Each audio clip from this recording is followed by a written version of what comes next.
All right, and we are live. So I am hoping beyond hope that Google doesn't screw up my broadcast this time. But I am Sam. This is my YouTube channel, Chalice and Chains, and today we are playing some Edge of the Empire. And this one shot is titled Fatal Extraction.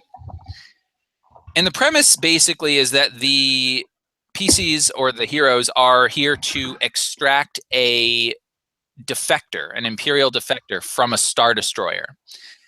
They don't know the identity of this defector. They only know this person as the alias X. They have an encrypted data pad that they've been in communication with both the Rebel Alliance and the defector, but the Rebel Alliance has made it very clear that they have hired outsiders. They never sent their own rebels in because this is a highly dangerous mission, and if it goes sideways, they want to have deniability. So, needless to say, we have 4 heroes in the Outer Rim on a Imperial Star Destroyer, hoping beyond hope that they will be successful. And so with that, we'll set the scene. So the camera, if this was a scene in a movie, is kind of panning around the bridge of a Star Destroyer, looking from above, and you have the scene of this woman walking along down the rows with officers on either end. She's in this crisp Imperial uniform, very polished, this haughty kind of demeanor, blondish hair that's starting to gray, in her mid-40s, posture ramrod straight, typical of a Imperial naval officer. And as she's walking by, a man stands, a human officer, very typical young.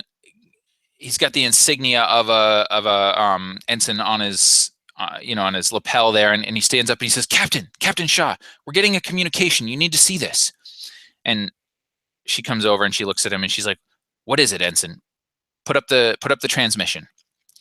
And so he goes to his desk, in his station, and he types in, and a communication comes over, and it broadcasts, and it says, "Imperial Destroyer Dominance. This is Imperial Intelligence Agent Doranlin Velis requesting docking immediately on your vessel. Transmitting codes now, and I expect a welcoming party when I arrive." And at this, you see the captain's face just turn a shade of white. Now, that in and of itself is not anything unordinary, so to speak, being that an Imperial intelligence agent is coming on to her vessel and she's not sure why. But she's definitely thrown for a moment. And the officer looks up at her and he says, "Captain, what do we do?" And she says, she puts her hand out and she kind of takes command of the thing and pushes the transmit button, and she says, "Copy that, Agent Velis. I have to say, I wish that I had known of your coming. I would have prepared better accommodations for you." And her voice is managing to just barely keep that commanding edge to it. And she says, "Your transmission codes have cleared. We will, of course, welcome you, and I will have a crew standing by, ready for your arrival. May I know the nature of your business?" And then he responds back, "The nature of my business will be revealed shortly. I do appreciate your crew's cooperation and yours as well. Captain Shaw, I will see you on the deck." End transmission. And it cuts out. And then we pan over to this Rhodian sitting in the command center, watched by all of these humans, kind of, they're part of the communications team. And you're there, Tenil, and you would have overheard this transmission, right? Because you're sitting fairly close by. And go ahead and describe to me kind of why you've been brought on board, and why this particular revelation of this Imperial intelligence officer coming on board might be fairly shocking or frightening to you. So I have, excuse me, I was brought on board. I was press ganged into Imperial service after working with the Hutts for several months. I used to own a basic computer shop in the core worlds when the Imperials fined me out of business. We moved to the Outer Rim, started working for several different gangs, eventually ended up with the Hutts, where finally the Hutts made a deal with the Empire and sent me as part of their bargain. Apparently, Captain Shaw believed that there was a traitor in her midst, and I have been tasked with maintaining data security here on the Dominance, and I'm the primary code breaker for the Dominance. Not necessarily by choice, but by threat of death. Excellent. And so you would kind of be looking at the captain, as kind of everybody is on the bridge right now, and you can see her strolling away. And as she does so, you see her pull a data pad out of her pocket, and she starts typing something on it. And the four of you get a transmission that simply says, Imperial intelligence, we need to move now. Be ready to go on my signal. And with that, we'll cut to the hangar bay, because you know that's where she's going. Excuse me. Krieg, you would be just outside of the hangar bay, probably in the officers' mess, having just come back from a sort of a training flight mission. You'd be sitting in the mess with the rest of the pilots, and all of a sudden your data pad buzzes and you see this message. So if you will, go ahead and kind of describe, who you are, kind of how you became part of this crew, and how do you react to this data pad message? I'm Justin, and I'm playing Krieg. And Krieg is a fighter pilot, and he's just been brought aboard more recently to this Imperial craft. And he's he hasn't been out of the academy too long, hasn't got any actual combat yet, and he's just been running nearly a full day of flight drills, and so he's got a little bit of grease on his hands from getting right out of the cockpit not too long ago at all, and he's definitely feeling the weight of the duty that sits on his shoulders for what he plans to have underway. He's got a family that's in rebel-controlled space, and this is doing work like this is how he's been supporting them. And it sort of protects his family and himself as well, not having any contact with them and aiding them in this way. And getting this telltale vibration from his data pad, a bead of sweat rolls down his head, and he definitely engages it and reads it, and it's probably accompanied by more beads of sweat as he reads the message. Absolutely. All right. And we would cut to another section of the ship, and at this point, you can actually, the hangar bay doors are sort of opening, and you see like the little shield that protects the people inside from the atmosphere outside, and you can see this Lambda class shuttle coming in, slowly ready for docking, and the crew starts to prepare. And one of those crews, or you actually see a detail of soldiers coming in, stormtroopers mostly. And Clay, are you back? Yes, sir. Great. Go ahead. You're with this detail of stormtroopers, whether you're in stormtrooper armor or not. I don't know, but go ahead and describe, who you're playing, and in kind of you get this message as well on your data pad, kind of what you're thinking, and the situation around you. Yeah, he hadn't put on his, I guess, the stormtrooper outfit. He's still in his underclothing. You see a man kind of withered. I am Clay. I'm playing the hired gun bodyguard. You see a man kind of withered, getting his equipment ready to join his detail. Flat top, beard trimmed down. He seems to be just getting ready. Looks like he'd probably gone through some PT in the morning. And then when his data pad goes off in his locker, he looks at it, rather annoyed. Well, I guess I could die in prison or die here. And it looks like he's about to continue on getting ready and perform his duties as a guard. Absolutely. And what I'll say is that you were brought on specifically by Captain Shaw to act as bodyguard for her in the event that she would need to exit the ship, which she was planning to do at the point of point of destination for the ship. They were going to the Quen space station in Hut space to kind of offload supplies, pick up new supplies, whatever. And she intends to go on to the space station. So that's why you were there. And I will also say that your obligation is going to trigger because this is an Imperial intelligence officer coming on board. And that's weighing heavily on your mind. You do not want to go back to prison. So if you go ahead and reduce your strain threshold by 2, the rest of you guys just go ahead and reduce it by 1. And it's done. Excellent.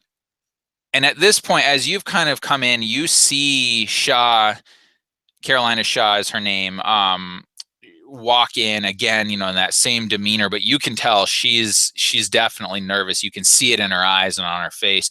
But as you look around the deck gang, everyone else is too. And finally, we come to M51429. You would have been part of this crew as well, a standard detail, just in case whenever there's a ship coming in for a landing, if there's ever an accident or anything like that, anybody on board who's in need of medical attention, you would be there. So go ahead and describe for me, same as the other guys, kind of who your character is and as he gets this transmission on his data pad, what he's thinking about at this moment. So yeah, I'm Nathan, and I'm playing M151249, and I've been on board for probably a month or so. And I've been in some other locations as an Imperial medic, so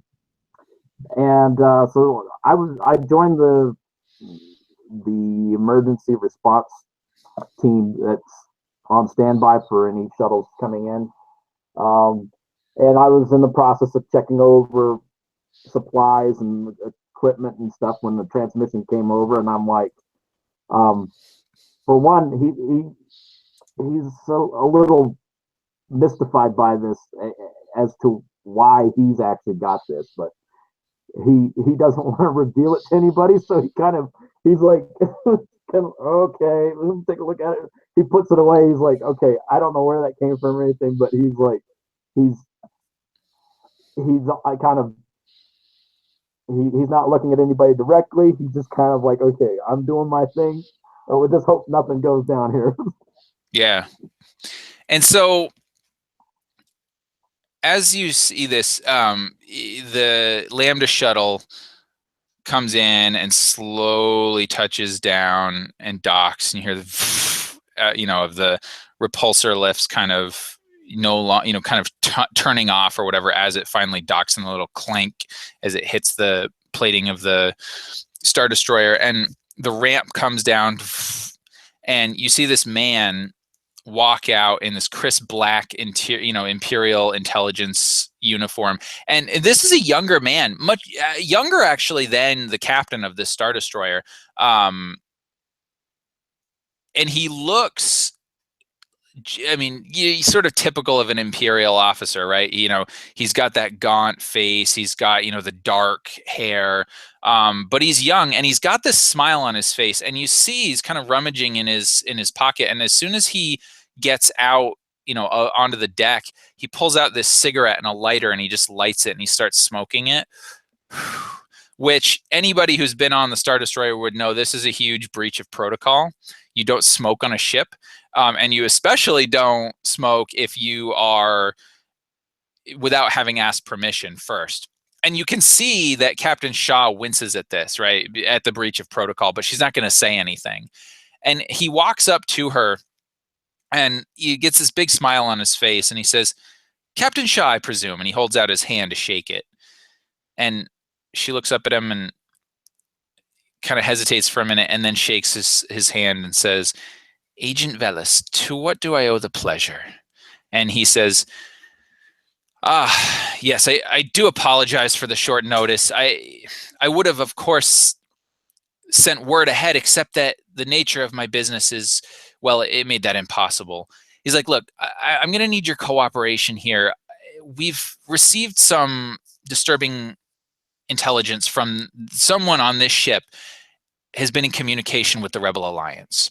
Now, we don't know who it is, but I've come here to conduct interviews, find out, amongst the crew who may be involved and whether we can find anything out. And because of that, I will need your cooperation. So if you would be so kind, I will be in communication with you. We'll set up a schedule to interview, officers and staff and all that, and hopefully we'll get to the bottom of this. I do request, though, that any departures from the ship, whether it's routine exercises or whatever, be passed by me first. I will expect that you'll send me all of the necessary information that I need." And as he's saying all this and he's droning on, with more preliminaries, and he's very friendly about it, right? But what is she going to do? You can see her just getting more pale and more pale. And with that, she's nodding. She's like, of course, yes, we can do that. And, they kind of go through the preliminaries, and then he says, "Please provide some quarters for me. I'll need a space where I can conduct the interviews and whatever." And she says, "Oh, yes, of course. And she gets one of her officers to, one of the sergeants or whatever, to go and provide him with quarters. And as he's kind of leaving and you guys are all witnessing this scene, the deck officer is sending, the maintenance crew to check out the ship and make sure that, that everything's fine, get it refueled, whatever. He actually exited the ship alone. He did not come with a detail of troopers, which is not normal in this situation. So he must either be very confident or he's not expecting to find anything. But with that, you see her walking away. And as she's walking away, agitated, you guys get another message on your data pad. And it says basically, "The time is now. We need to prepare. We need to get off the ship as soon as we can. As soon as you have a way off this ship, send a signal, let me know, and I will make it to, whatever the rendezvous point is." And she says, "Obviously, I don't need to tell you that discretion is the better part of valor." You now have put it together that X is Captain Shaw. So this is a starship captain that's presumably the one doing this.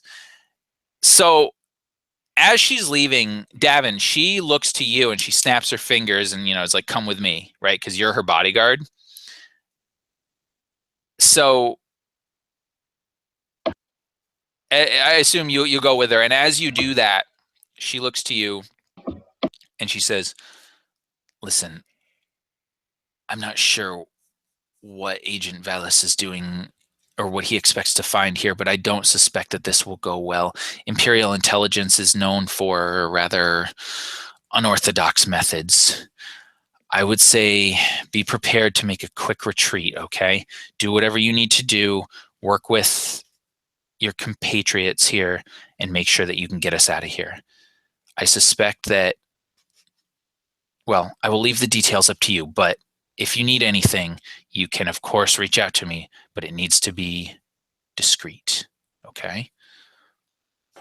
Of course. "All right, I leave it up to you." And then she, goes back to the bridge and she kind of leaves you there standing. So what are you going to do in this, having just received these instructions?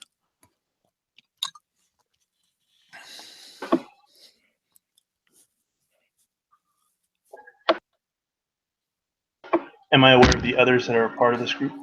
Yeah, you would. So you guys would all know each other because you would have been put in contact by the Rebel Alliance, and she sort of orchestrated this whole thing. And you're kind of getting the impression that maybe that's why Imperial intelligence kind of caught on to it, because her involvement in this must have been substantial enough that there was enough communication that they picked up on something. Yeah, he'll make his way. If he knows their duty stations, he'll make his way. We'll go to the pilot first. Might as well have a way off the ship. So he'll make his way to his pilot contact. Absolutely. Yeah. And so you would know that Krieg was in the officer's mess. So you would walk in there and you would see him in there. He'll approach. Excuse me, Officer Krieg. May I have a word? And he'll wait for a response. Of course, Draven. And Krieg will tuck away the data pad he's just been scanning. This is quite serious. It is. As we step away, Davenal, it seems our cargo wishes to leave sooner than later. We must prepare with the others and get it off ship. The Imperial intelligence is here. We may end up fighting or fleeing at this time. I hope you're not adverse to killing. Well, when push comes to shove, I'll do what needs to be done. But yes, to get a ship to get out of here, that would be a task. I've only access to one fighter, and it's not got hyperdrive, and it's not even been refitted since my drills. We should probably get a look for some ship that might have the capacity we need. I thought of stealing the intelligence shuttle. That would work. Oh, excellent. That would work. I could easily pilot that craft. Good. I suggest we contact our compatriots and get this organized and set to go as soon as possible.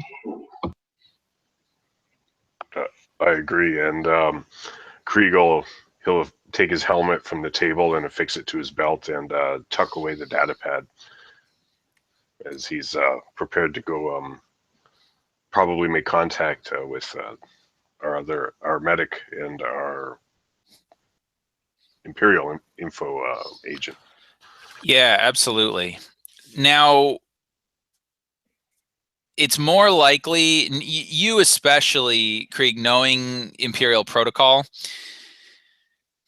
you can't necessarily just walk onto the bridge of the Star Destroyer.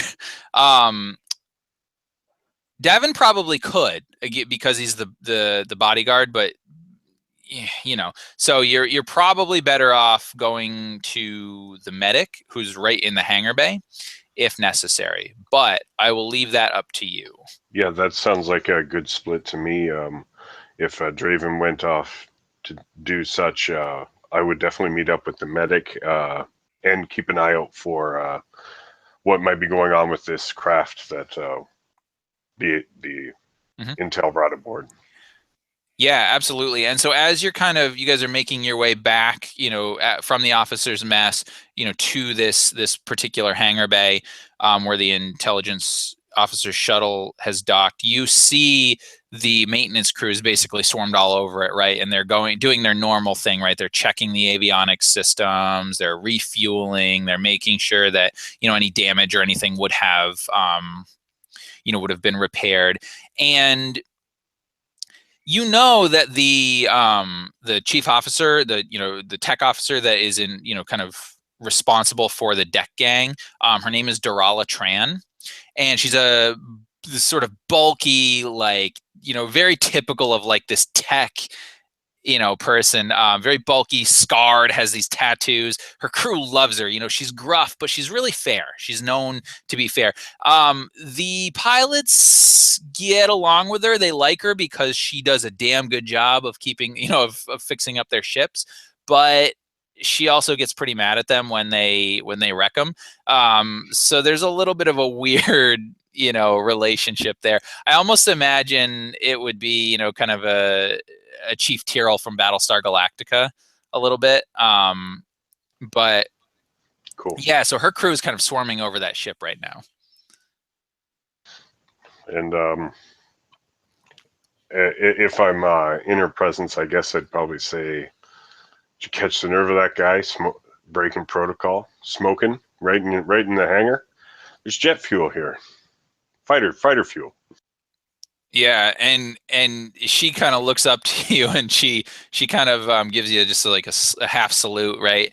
And obviously because you outrank her, and she kind of spits on the floor of the deck, and then she looks at what she just did, and she's kind of like, and then she kind of mushes it with her foot or whatever, and she's like, I know, I hate these officers right out of the academy. Maybe not right out of the academy in his case, but probably sitting in his cushy office on Coruscant somewhere, or she would probably refer to it as Imperial Center, as never been on a Star Destroyer in his life. I mean, we've got ordnance, munitions in here, for God's sake. Well, I don't know. I mean, as bad as he is, I don't envy the captain. Do you see how nervous she looked? Yeah, it looks like it's going to be just one of those days, Dorella. I agree, Lieutenant. I just hope that nothing goes wrong. I mean, have you heard we've been getting, I guess rumors is the best way to say it, of an Imperial fleet somewhere nearby. Man, if they show up while he's on board, I don't know what'll happen. Well, I guess we'd both best behave ourselves and keep our wits about us. I'll let you get back to business, though, Chan. Roger that, Lieutenant. And she salutes again, and then he starts yelling at her men. And for well, actually, yeah, go ahead. I'll let you continue. And yeah, then I'd search out M51249 and make contact with him and make sure. I'd greet him with a nod. All right. And M5, you see the lieutenant come up to you and greet you. Go ahead. Yeah, the M5 snaps too, gives a salute. Yes, sir. What can I do for you? Well, and as he's about to speak, he'll be turning back to this crew that's working over the shuttle, refueling it and making sure it's ready for flight again. Krieg would just say, well, it looks like the wheels are in motion. That they are, sir.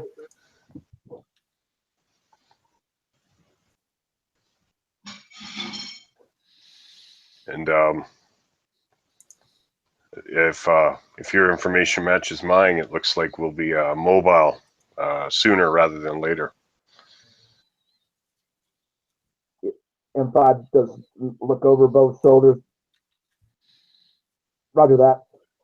And he goes and he's finishing like resecuring his medical gear to his person. He's like packed back up the medical bag, and he's got a harness and stuff that you can see that are like stim packs are already in position. He's like, and he double checks his holster, and he's like, and he's watching as the rest of the response team is starting to take off and leave, and he's like, is there anything else I can do for you, sir? I don't need anything directly, but soon our accomplices will be in tow, and then we can take action. Roger that. And with that, M5 turns around and goes to catch up with the rest of the response team heading out of the bay. All right. Yeah, excellent. And so you would be doing that. And what, Krieg, what would you and Devin be doing? Would you kind of be going back about your business, or would you still be milling about the, the hangar bay here? Yeah, if there was some time to be whittled away, Krieg would definitely, he wouldn't shy away from doing maybe even light mechanical work on his TIE fighter. Yeah. Okay. Absolutely. You can do that. And Chief Officer Durala is just beside herself when you're trying to do this. Like, she's like, no, no, no, let me do this. Let my crew do this. But she's not gonna like stop you. But she's like, no, this is, stop it. This is my business. You're a lieutenant. You fly these things. But she also kind of gets a kick out of it at the same time. And Devin, what would you do at this point? Would you also be kind of just hanging around here, or? No, he'd have to go get the last of the conspirators. I guess Okay. he'd be on the bridge. Yeah, So he would. He's gonna make his way over that way. All right, so you're gonna go to Tennel. Okay, great. And so we'll actually cut back to the bridge.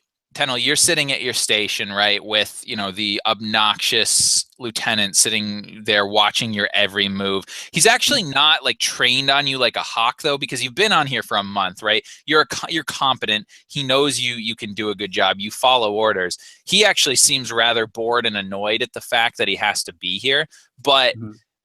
He's one of the more racist, of the crew. He does not like aliens on the ship, and you aren't the only alien on the ship, which is somewhat rare for a Star Destroyer, but the fact that you were right on the bridge in a pretty important position, he's annoyed, right? And so he's sitting there and he's doing his work, or he looks like he's doing his work. He actually doesn't have any work to do. His work is to watch you, which is pissing him off even more, right? And so he's just sitting there and he's tapping his foot and he's reading this or flipping through a hollow thing on his like data pad, right? And when the captain comes back on the bridge, right, and he kind of snaps to attention, like, oh no, I'm doing my job, and he kind of looks to you, and she, you kind of catch her eye, and she walks over to you and she says, and I guess you would probably have an officer's rank as well, because this type of position would be, I would say, a lieutenant junior grade as well, because you're in somewhat of a higher up communications position. So she would say, Lieutenant, I must have a word with you. Come with me. Right away, sir. I lock down my station and get up to follow. Yep. And so she does that, and the lieutenant, who's like sort of your watchdog, sort of half stands up, and then he's like, wait, I don't know what to do here. Like, am I supposed to go or stay? And so then he ends up just kind of sitting back down and just got this nasty scowl on his face. And so And as I pass by the officer, I just look at him with a grin on my face. Yeah, nice. And he definitely notices it, right? And she kind of pulls you aside and she says, listen, this intelligence agent, I don't have time to wait around here. If he finds out, if he starts digging, he's gonna find me out. And she's nervous, right? You've never seen her like this before. She's known to be very calm and collected. She is one of the more respected officers in the fleet, although only because she's actually been in some combat and fared well. They don't particularly like female officers in the fleet, but she's somewhat respected. And she says, I'm gonna need you. I'm gonna need you to be able to get in, to shut down systems, to delay things, but you cannot get caught. Okay. And as she's describing what she wants me to do, this grin that was started just as a smirk at the officer as I walked past just gets bigger and bigger and bigger as he realizes that he finally just gets to have at and do everything that he's learned how to do ever since the Imperials pushed him out of business, that he's wanted to get back at the Imperials for so long, and now he finally has permission to go with the Imperials. Yep. Awesome. And she says, but listen, I can't take your your watchdog away, right? You're gonna have to figure out how to do this stuff without being caught. Okay. I know that this is a lot to ask, but I don't have any other choice. Question: does the watchdog speak any alien languages? Not necessarily that you're aware of. Okay. You would be able to, being that he's a communications officer, it's possible that he could. Okay. But remember, you guys have a way to communicate with your data pads as well. Yes, no, I understand that. I'm just thinking in terms of programming code. Yeah. Oh, yeah. Okay. Well, you would probably use a standard ARC Besh. I mean, the normal Imperial. The Orbital title, yes. Yeah. That's the base, but I understand. I've got gears running in my mind on how to work around this watchdog. So yeah, that was part of it. And as that happens, you see Davin actually enter the bridge. And, I would imagine there might be some preliminaries, right? You kind of go up to the captain or whatever, and they would do their thing. And then you kind of see him looking at you, maybe motion to you or something like that. All right. Yeah, they try to bring you over with some eye communication. That way he's not too belligerent about it. You know that Davin is that no-nonsense kind of dude. And you know that he's a killer. That's probably why they got him to be the bodyguard of the captain. All right. Okay. At this point, I will turn to the captain and say, is there anything else you require at this time, Captain? At this particular moment. And she says, no, that will be all. And you can see her kind of making her way off, to where the quarters of the lieutenant. She knows she's going to have to meet with him and whatever. So she says, but, be in touch. One last question. Did the intelligence officer appear to bring any equipment with him?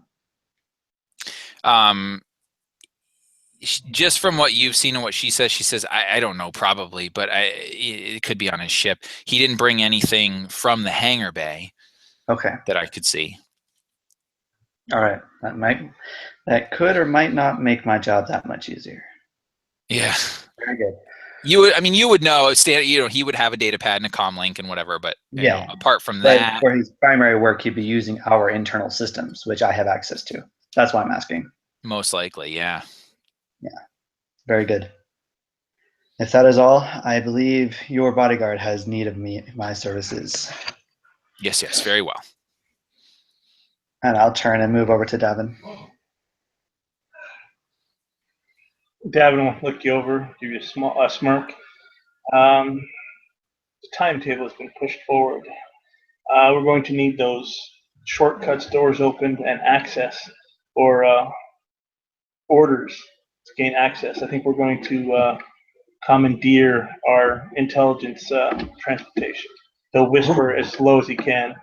But it will rely on you. If you are unable to do what we need to do, we're going to have to do it my way, which is blow shit up and run like hell.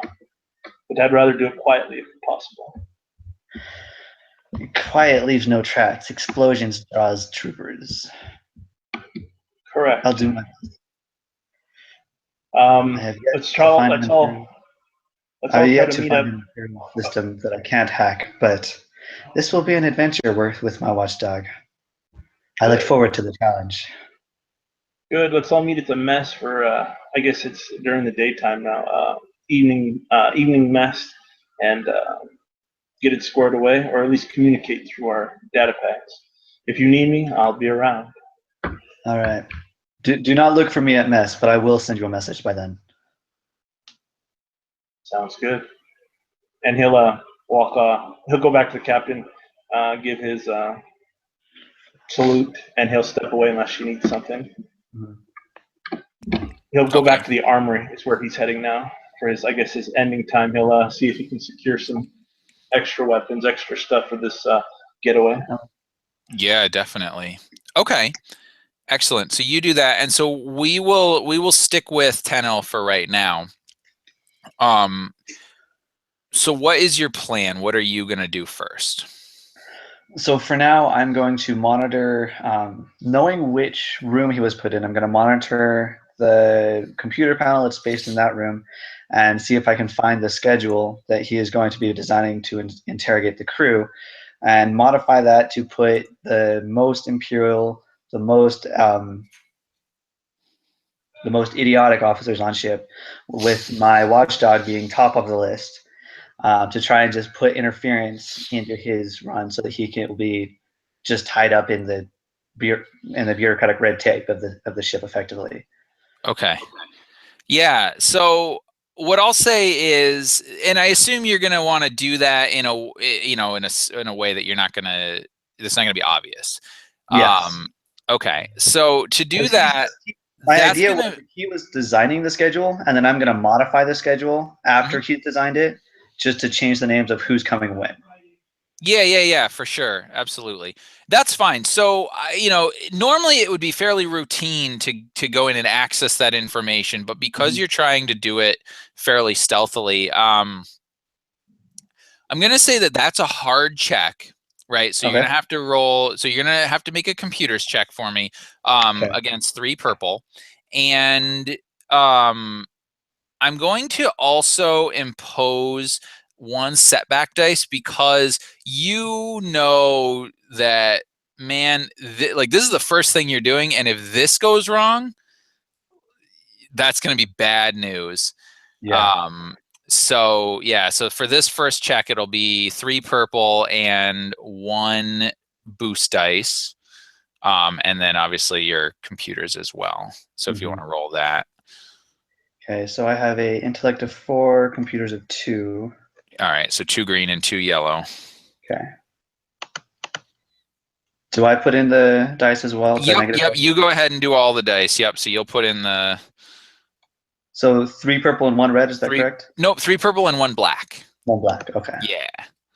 And then you just hit roll. Okay.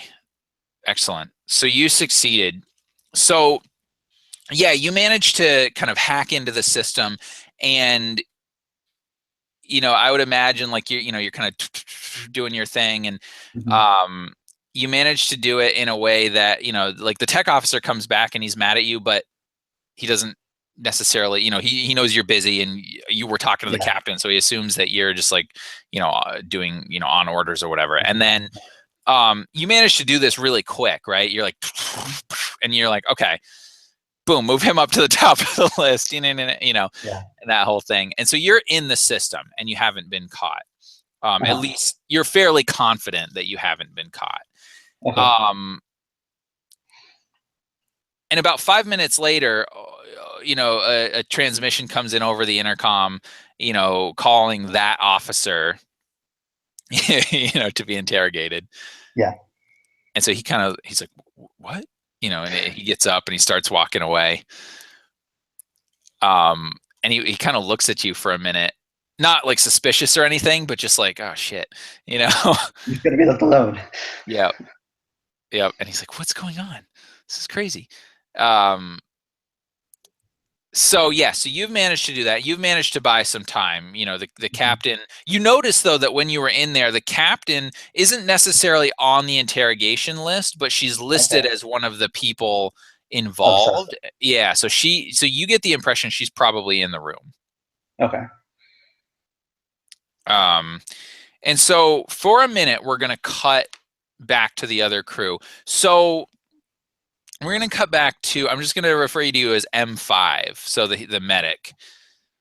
M5, what are you doing right now? You would have kind of gone back with your unit, so to speak.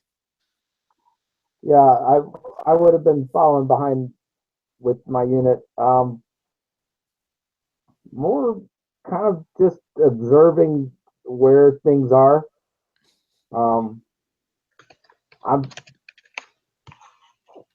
Outside of Tenno, I'd probably draw the most attention if I suddenly just disappeared. You know, being that I'm not an officer like Krieg, and I'm not the captain's personal bodyguard. So if I suddenly disappeared, I'd have to have a really good reason why I was no longer at my station. So he's M5's kind of walking along. nods to an officer here, but he's checking his access routes. He's like, okay, I'm gonna have to make some type of detour here. I hope somebody can provide me some type of cover. Yeah, yeah. And so, like, are you looking to like acquire any kind of supplies, or are you just kind of like scouting out a quick route to the hangar bay, or like what? Yeah, it's more like just finding the route to the hangar bay that would be most accessible. Mm-hmm. I mean, and a thought comes to mind, and he's like, when he gets back to the med bay, he shoots an encrypted message to Krieg saying if you can create some type of accident that requires my presence there, it'll make it a lot easier for all of us to get off the ship. And then he closes transmission, puts the data pad away, and goes back to checking the medical stuff. Realizing we got an imperial officer on here doing whatever he's doing. He's making sure that all his inventory is accurate, and he's Yeah, in case there's an inspection, sure. Yeah, so he's over there polishing stuff, and Yep. So Nice. that's what M5's doing. He's basically just hanging tight, and he's pretty much ready to go. I mean, he travels light as it already is. So between his emergency med pack and a half a dozen stim packs and stuff, he does his job pretty much on the fly anyway. So Yeah, absolutely. Okay, great. And so you're doing that, and Krieg, what are you doing at this point? Krieg, he's been opening panels on different fighters, but he can't really do anything, even light repair. He's not that bright, and he doesn't have mechanic skills or tools, but he's whittled away a little bit of time, and he gets this message from M5 asking for a diversion or some sort of a subterfuge. But for now, Krieg just enters into the data pad. Just sit tight, and he'll say one hand washes the other, and then out. He'll type in. Nice. And actually, M5, you get that message, and at the same time, there is like a transmission that comes in, over the comms to the med bay, saying that they need more stimulants and this cocktail of different medicines and drugs, to the the certain deck or whatever. And so the sort of the person in charge of the med bay looks to you and says, "Well, it looks like that intelligence officer is probably needing some cocktail for interrogation. So listen, you collect these, you go bring them over there, all right?" And M5 looks over and is like, "All right. Is he on the research deck? I don't know where he's at." Yeah, and you actually she gives you the the bunk number and cell number, whatever, the whole thing, in ship parlance, and he's not too far away from the captain's quarters. He's several decks up and aft, and so it'll take you a little bit of time to get there, I would imagine, and it's a fairly large supply that he's requesting, so you're gonna have to take a little like repulsor sled thing along with it. Then, right. Okay. So while he's doing that, M5 is actually pulling together a little cocktail of his own. So while this guy is looking for like interrogation grade pharmaceuticals and whatnot, I'm actually pulling together items for actually potentially like producing like a knockout gas. They're not assembled, but something that I can, if when I get up there, I can potentially just drop it, that kind of thing. So yeah. So I'll tell you what. Go ahead then and make a medicine check for me. okay, And I'll say it's against a fairly standard 2 purple, but I'm also going to impose a setback dice because you're sort of having to do this maybe on the run, or if you notice that you're delaying in any way or not grabbing exactly what you need, that will raise suspicion. So that's kind of like weighing on your mind a little bit. okay, no worries. All right, and yeah, that should be good. Okay. And so yeah, he's gonna have himself a little hang up there. Yeah, so you realize that, probably if you had a little bit more time, you might be able to figure this out, but because you don't, and because, the chief, medical officer or whatever is like tapping their foot, like, move along, this is Imperial intelligence. You're like, oh, I can't do it. So, Right, yeah. and so he's like, he turns around and like, he apologizes, like, okay, the Imperial intelligence got me a little rattled here, and he's busy grabbing everything and putting it on the sled, and then he's like, he keys the directions for the sled to follow him, and Yep. he's out the door and up and away. So, Yeah, absolutely. and as he's walking out, he just sends a very very short text. Says it says not in med, and it's sent, and, Okay. and he's gone. So he's working his way up the various Nice. levels and whatnot to find where he's supposed to be. So Nice. Yep. Okay, great. And so Tennel, we're going to cut back to you for a minute here. You, at the same time as you guys kind of all receive this transmission on your data pad, you also get a little ping on your computer terminal, like a little code or whatever that you set up to ping you if the schedule of interrogation changes. Has now pinged you, and you realize that what's going on now is the Imperial officer has changed the order to all of the people that are the newest people on the ship. Okay. Which means you guys, basically, not just you guys, because there was a whole bunch of new people, the shift change and whatever, but like, you realize that your name is like maybe third from the top of the list because one, you're an alien, and two, you're new on the ship. You also see that Davin's name is first on the list because he's got direct access to the captain of the ship, and she's not high profile enough to necessarily warrant a personal guard. Yeah. So you see that. What do you do? Okay.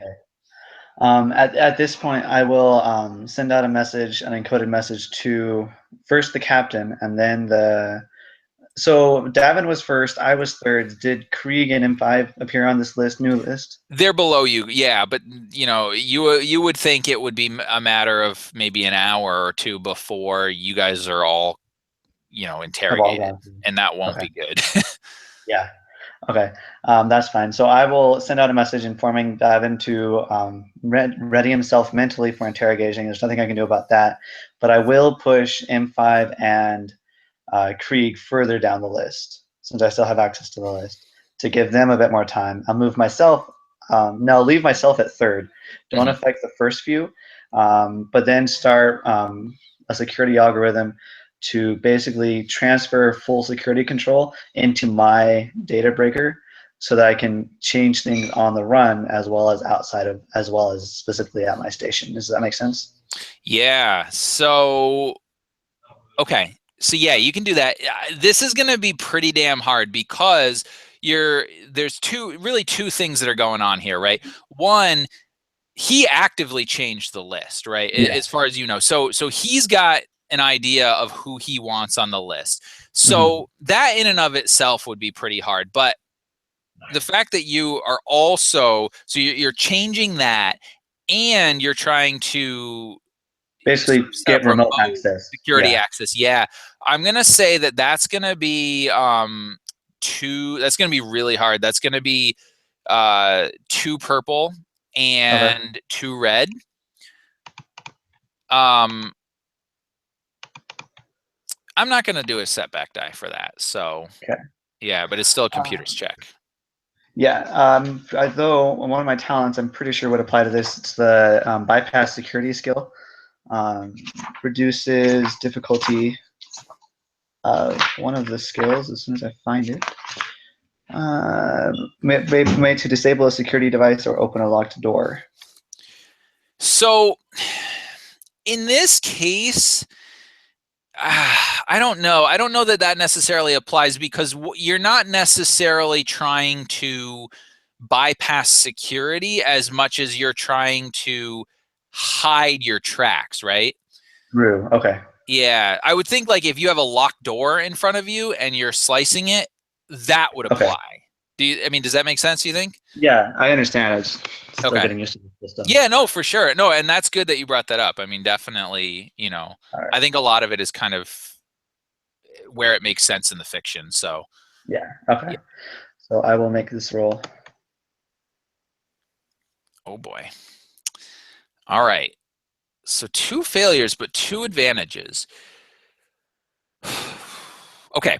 So this is what I'll say. You don't succeed, right? You're not able to change the order of the list, or at least right now, gain sort of remote access to the system on your datapad to disable security. But with those 2 advantages, if you want, what I can say is you got out clean. You weren't noticed. Okay. Unless you have a different idea for how you'd want to use those. No, I mean, this is the first time I've really been able to go up against Imperial systems, so it's not surprising that I failed with my first attempt. So. Okay. Gotcha. Yeah. Yeah. So I will leave the list alone and then just do a longer process to try and generate the remote access for now until I get called in for interrogation. Okay. Absolutely. And so we're going to cut back to Davin. And Davin, as soon as you see this message come across the datapad that you're about to get interrogated, I'm going to give you another point of strain for that. Okay. How are you handling that? He thinks back to his time in prison, and he's been interrogated before. He's been beaten and surrendered. Basically, he's kind of given up his lot in life. He's too stubborn to die, and that's the only thing kind of keeping them together. Nice. So what he's going to do is he's making his way to the armory. I mean, he's got his personal stuff, his dueling pistol.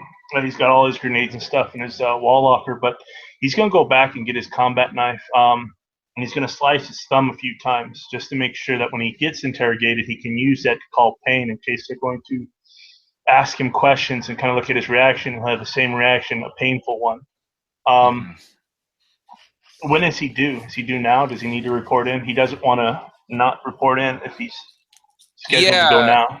Well, and I would say that you have enough time that you could go back to your quarters and get your knife or whatever. But then, yes, you are called. You get a hail over the comms, that you're needed, at the what you presume is the interrogation quarter, whatever. So, yeah, you are called.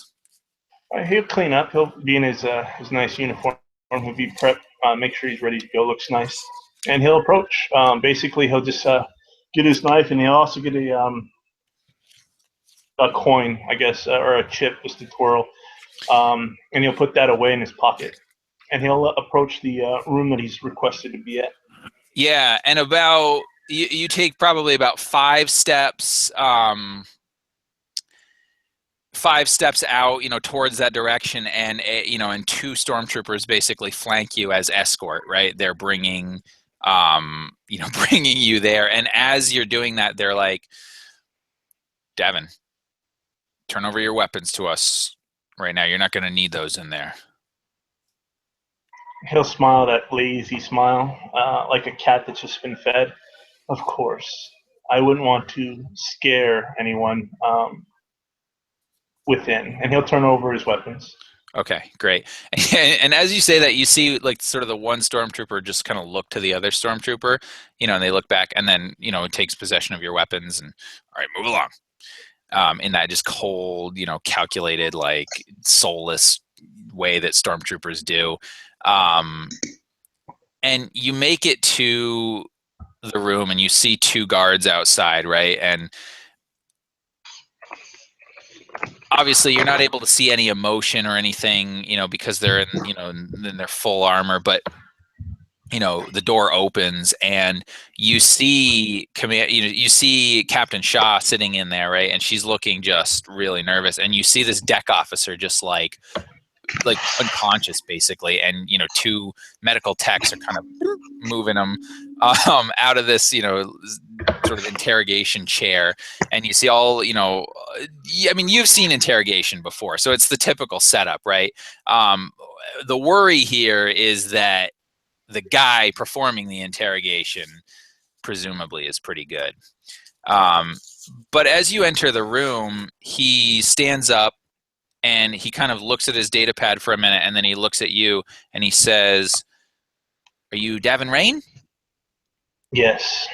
He says, "Thank you. Thank you for showing up, Davin. My," and he says, "we haven't been introduced. My name is Agent Velis, Dorlin Velis," and he holds his hand out to shake yours.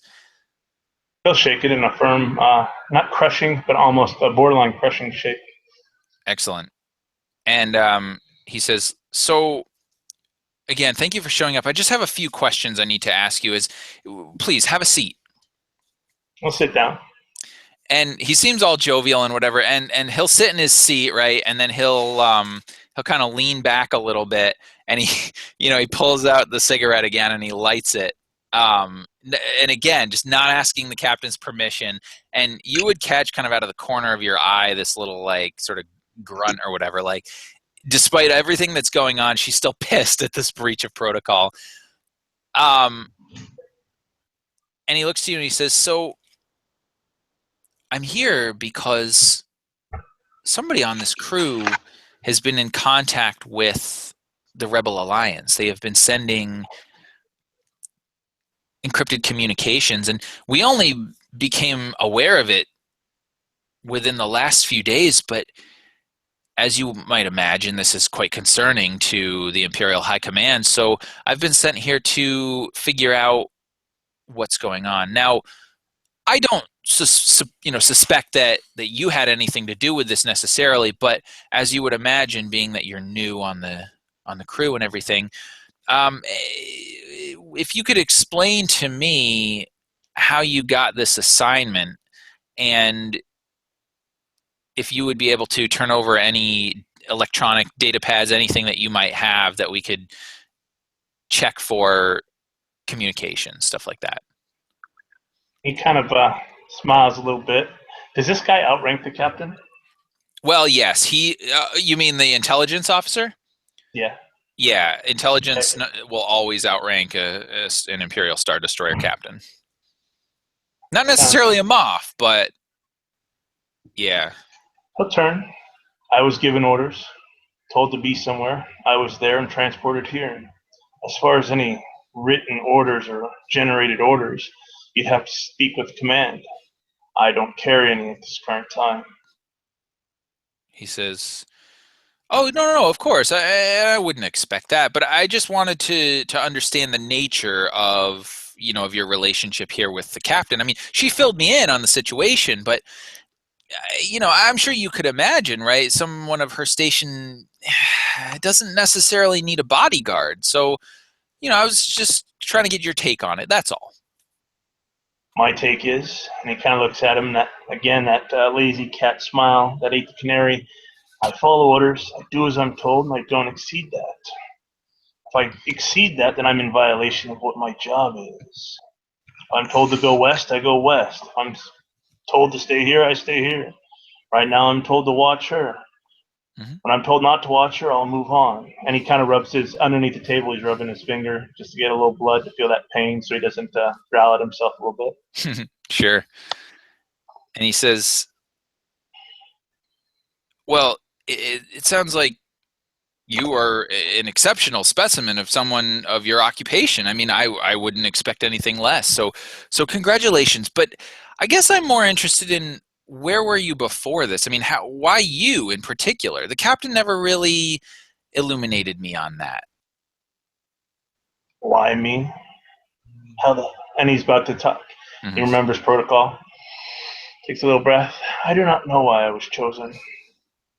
I was instructed to be here, and I'm here. Again, it's above my pay grade on why I was chosen. I'm just a grunt.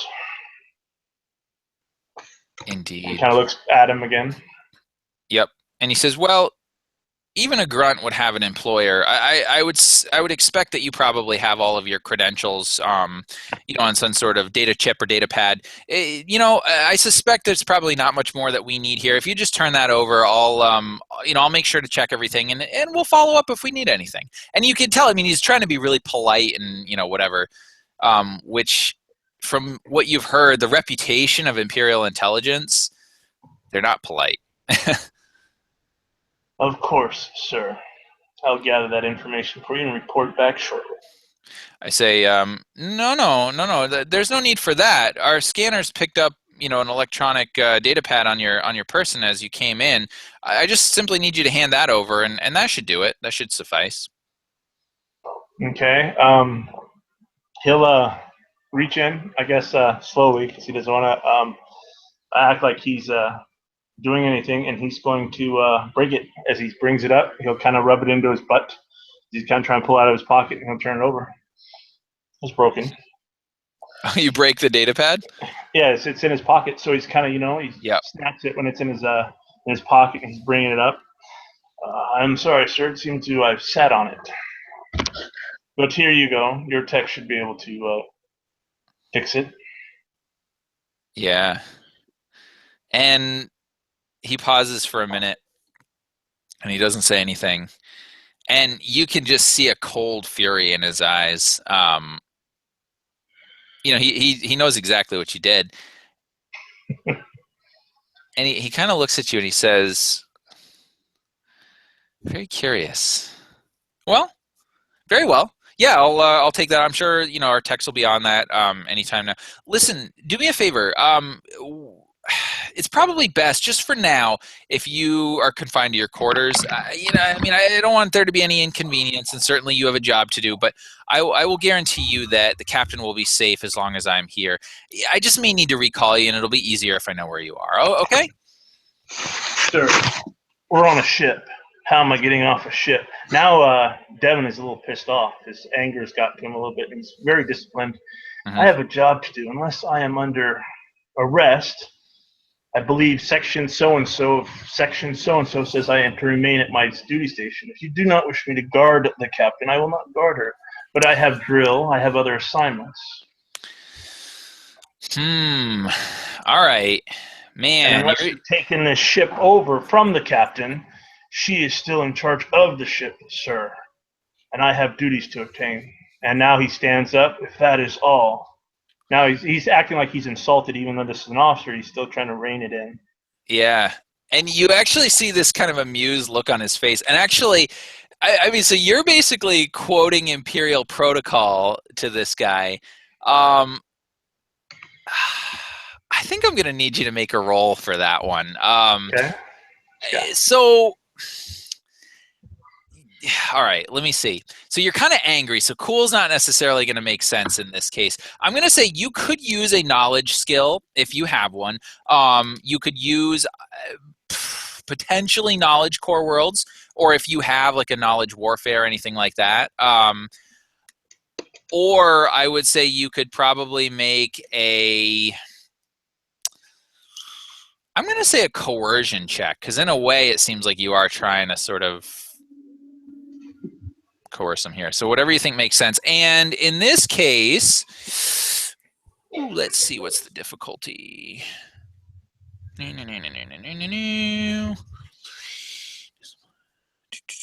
Oh, interesting. Okay, just against a 3 difficulty. But actually, you know what? I'm going to go ahead and spend a dark side point to upgrade one. So 2 purple, 1 red. Okay, and I was going to do the same to upgrade my skill to 1 yellow to 2 yellow. Okay, so we just flip them back. All right, And sounds good. here we go. Fail. But you do have 2 advantage. Okay. So Can I yeah. use that? Can I use that to advantage? So he knows that I may just be speaking out of my ass, but I may have said it in such a way that he'll have to pull out his own manual later and kind of research it, but he may be too busy to do that right now. So I have a little bit of an opening before he comes down and cracks me for getting in his face and breaking protocol. Yeah. So that's fine. Okay. So yeah, this is what we'll do. He kind of sits back and he says, "Listen, I don't expect you to know Imperial protocol, and that's fine.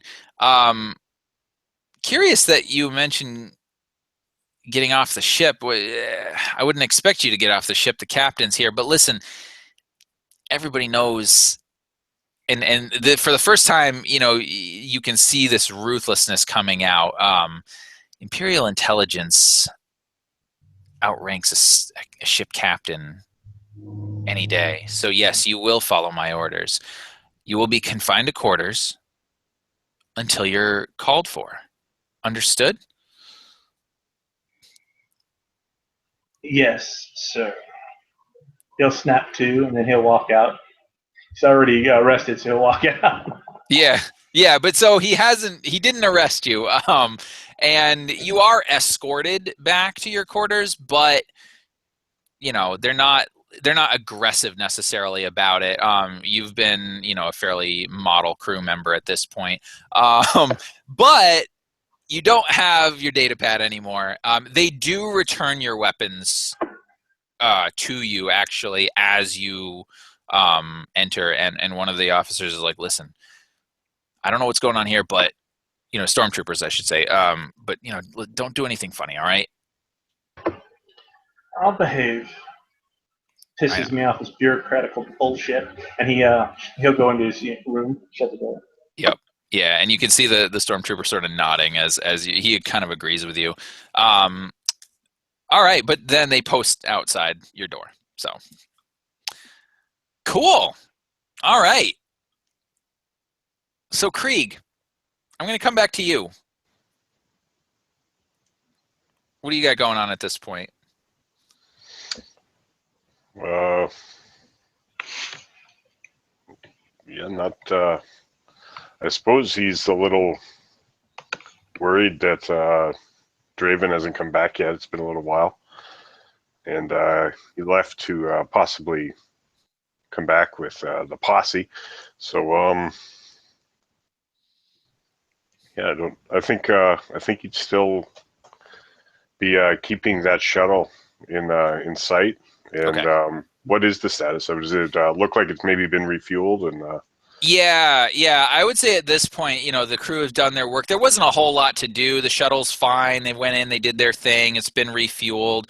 Now they're just going about their business again. And you're at a spot right now where you still are on downtime. You don't have any like specific obligations that you have to do right now.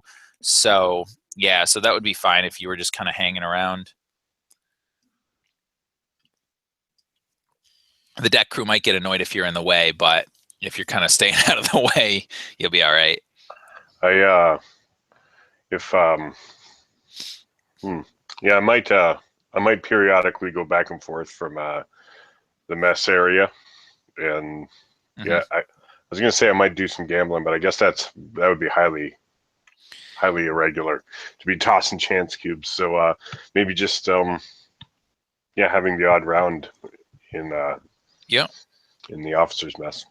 Yeah. I mean, I would say that it wouldn't necessarily be irregular, but it would be done in private. It would not be done, where anyone could see. But yeah, absolutely. So that's fine. So you're just kind of waiting, just until the go signal or whatever. So that's fine. M5, we're going to cut back to you. You've made your way now to this room, and you get there kind of just as you see Daven being escorted out, looking pissed, And you see the officers there, or the stormtroopers kind of accompanying him, and as they walk down, and then two officers at the door, they see you, or the stormtroopers at the door, they see you, and one of them kind of knocks on the door, and door opens, he goes in, you hear voices, he comes out, he says, all right, you're cleared to deliver supplies, bring them on in. So yeah, and as they're checking to get clearance for me to go in, I I slipped my data pad into the bottom of the cart, the sled that we're moving. And then I walk in, I stand back up because I was looking like I was checking to make sure everything was in order, and then I walk in with the sled, and I salute the captain first, ma'am, and then I'm like, yeah, Imperial intelligence, and and then it's like, yeah, I got to make an exit, so. Yep. And the captain just looks sick to her stomach. Like she looks like she's about to throw up. And the Imperial officer is, he sees you come in, and this whole thing, and he's he's kind of smiling a little bit, and he says, thank you for bringing these supplies. They were much needed. I'm sorry. What's your name? I don't think we've been introduced. I'm M51249 Imperial Medics. M51429. That seems like a designation you'd see in the stormtrooper squadrons. Curious name. How'd you come by that? I was a medic attached to a stormtrooper unit. Okay, very good. Yeah, no problem. A lot of the time you see, kind of doctors and core world medics and all that get assigned, but no worries. Hey, listen, so you've been with the crew for a while then? A couple of months. My detachment, my regiment that I was with got pulled apart, I guess you could say. There was only a handful of us left, so they reassigned everybody. Yeah. Oh, okay. I gotcha. Well, hey, listen, thanks for talking to me. If you can just deliver the supplies, that would be great. Just put them over there, and there's like a little shelf or whatever. And you can see that he's got like a whole interrogation thing set up. And actually, as you kind of go and you put the supplies over there, you notice that right now there's a droid sitting, like one of those Imperial probe droids, just those little cylinders, sitting dormant at the moment. Looks like, and if he wants an aid to interrogation, he's got one. Excuse me, sir, do you need me to reload the droid here? He says, reload? No, but you have skills with such thing? I assisted on a few interrogations. Interesting. In what capacity? Mostly just providing the necessary medical stuff. I pull up a couple of syringes and stuff, and truth serums, and this was always really handy. I'm like, this is what we use to bring people back. Yeah. After we drop them out, like this stuff works pretty well. And, yeah. And as soon as you say that, the captain actually kind of interrupts, and she's like, Agent Velas, I'm sure that M5's credentials are, and his past, it really isn't relevant to the matter here. I feel like I don't mean to interrupt, but shouldn't we get on with things? And he, his attention is now on her, and he's like, yeah, we should. That's all for now. Thank you. You're dismissed. So he stores whatever he needs to, and he takes the sled and starts moving the sled back out. Yeah, and he says, "Oh, no. Go ahead and leave the sled. Don't worry about it. I may need that. This is a lot of supplies, and if I don't use the whole thing, just go ahead and leave it here. It's fine." M5 looks at the sir. It's a little cramped in here. I mean, you sure you actually need this in here? I mean, I could leave it outside. He's like, "No, it's just easier. I mean, you might as well just leave it in here. It'll be fine." All right. He tries to find a spot where he can just like stash it out of the way, I guess. Yep. And then before he leaves, he checks with the other two med techs that happened to be somewhere in there, I guess, because they were dragging a body out. And he's like, "Yep, yeah, they're exited the room at this point. Yeah." He's like, he heads out, check the surroundings on the way out, just double checks on the captain, and heads on out, and it passes by the stormtroopers and whatnot, and he's like, okay, he pulls up his comm and he's like, this is M5, and he's calling back to the med bay. He's like, hey Doc, what else you got for me?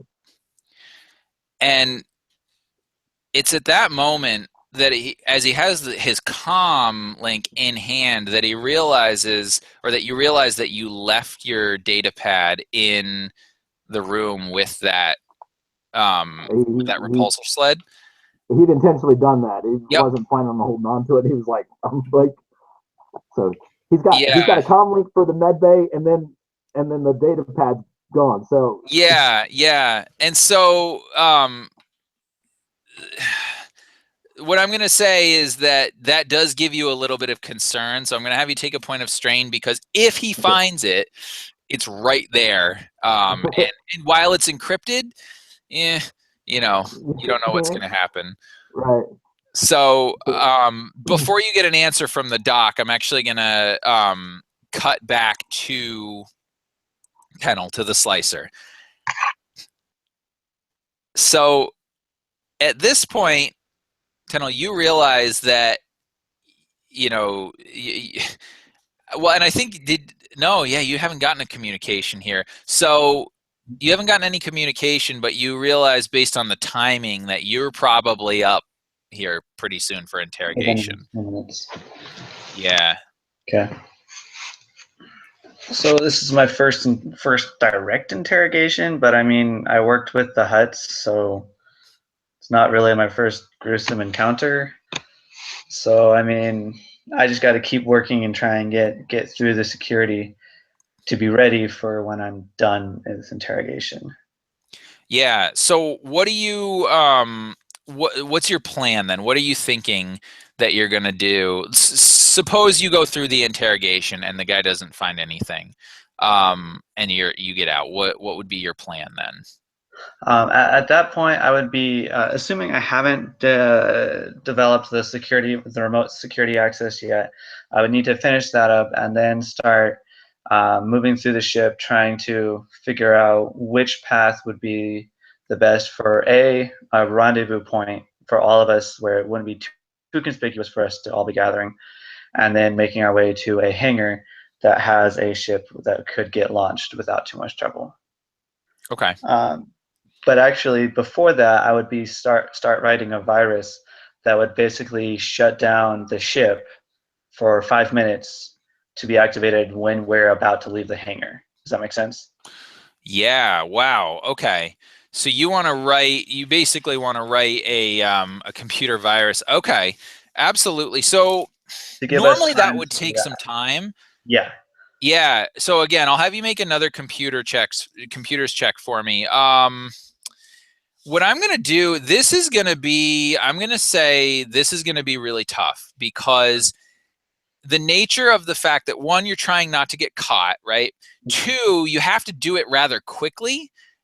And three, you want to basically be able to shut down all the security on the ship? Mainly the gunners stations, so that we can actually escape without getting shot out of the sky. That's the primary purpose of this virus. That's what it's going to be about. But any secondary effects, that if the virus spreads further than I anticipate, so much the better. Okay. Yeah, that, I mean, to be able to do all of that, that's going to be really tough. I'm going to say that you're going to have to go ahead and roll that one with 3 reds. That's going to be significantly difficult. Yeah. Now, you can use a destiny point if you want to upgrade one of your skills, I certainly. was saying, using a light side point, how does that work? Yep. Yeah, so basically what it'll do is it'll turn one of your greens into a yellow. Okay. And you, yeah. All right, go ahead and do that. So you'll roll, you know, whatever your skills are here, and then against 3 red. Ooh, I don't know what that means. that's bad. A despair is really bad. Okay. So you have triumph on the good end, which is something that's really great. Despair is the opposite. Despair is really bad. So you've failed in this regard, and in fact,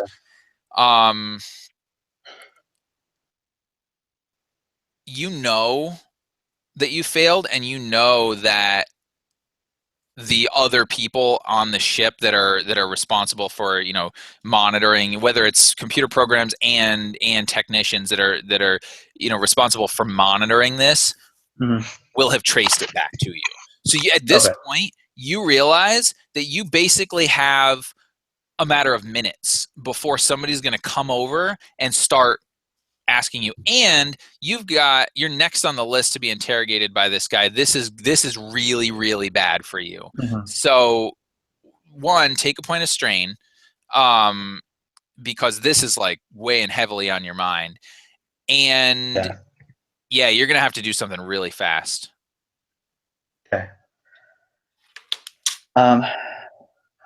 So at this point, I will send out a communique to the 3, because I don't know that Devin has been locked out.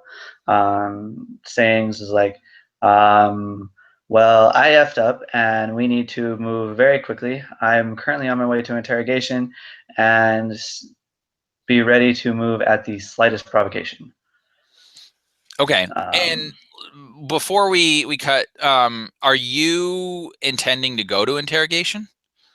Yes. Okay. So you send that transmission, and really, I mean, Krieg, you're the only one who gets it, you know, so you get this transmission.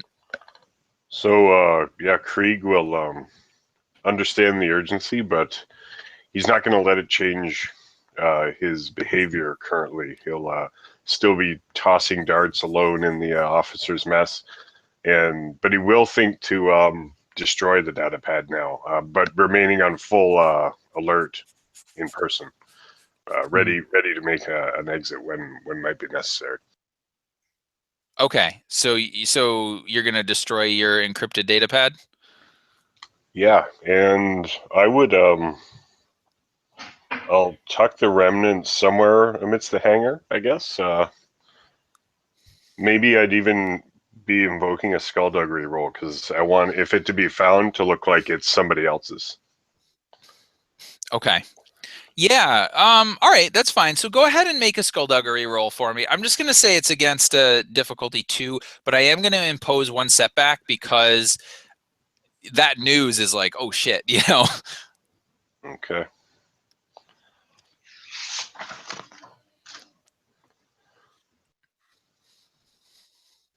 And I'd like it to be, if possible, fingering Dural Chan, if it's successful. Oh shit. Okay.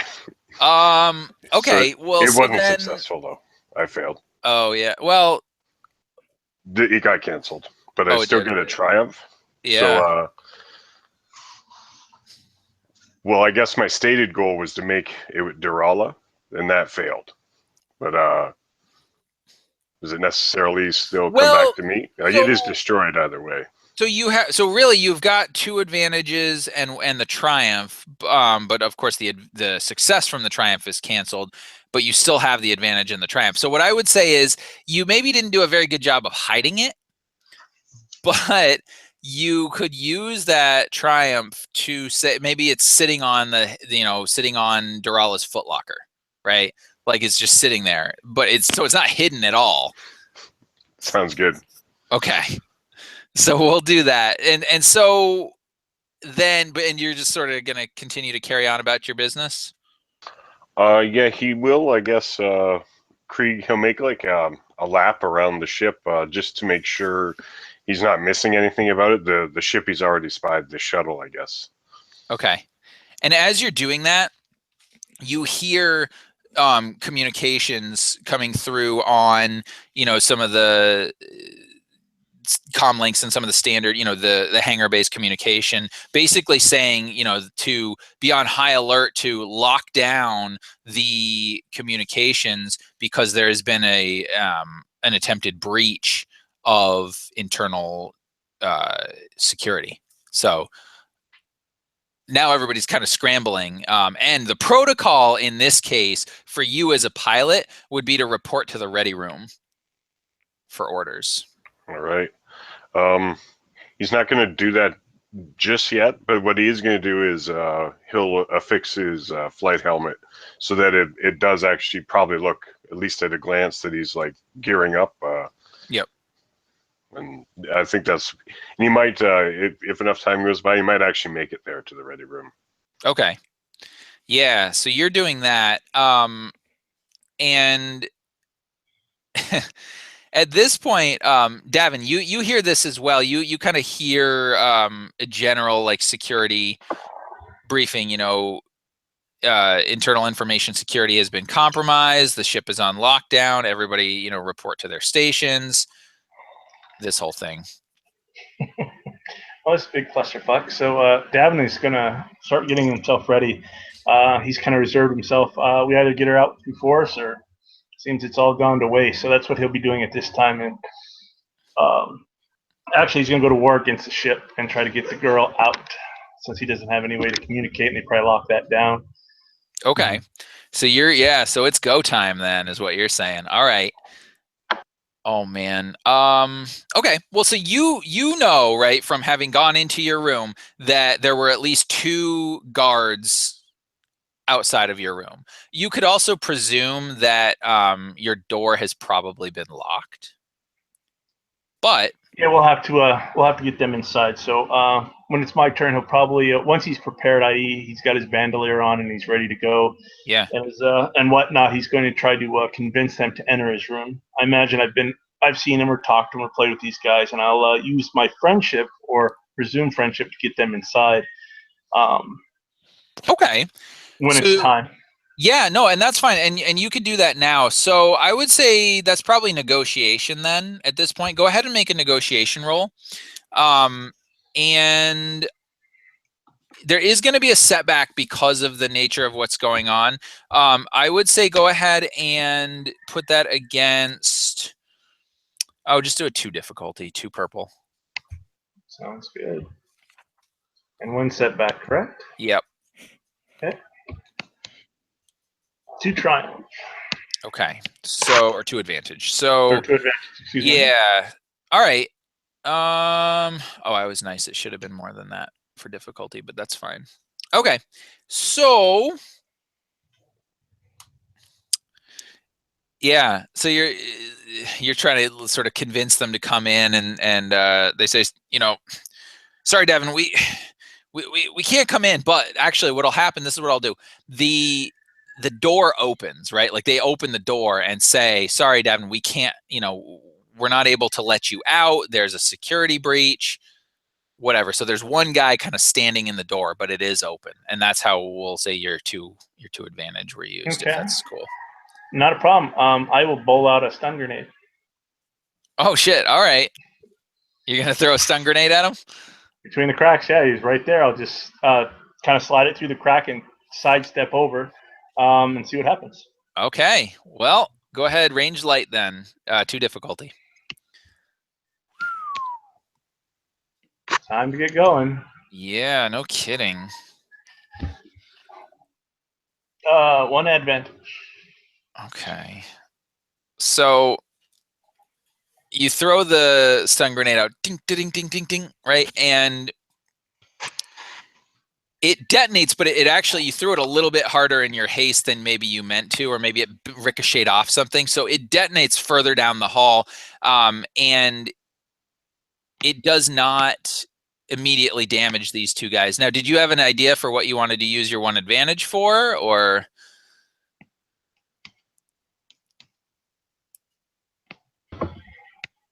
Not at the moment. Okay, so what I'll do is I'll say that it's distracting enough that they're going to get a setback dice on their next action.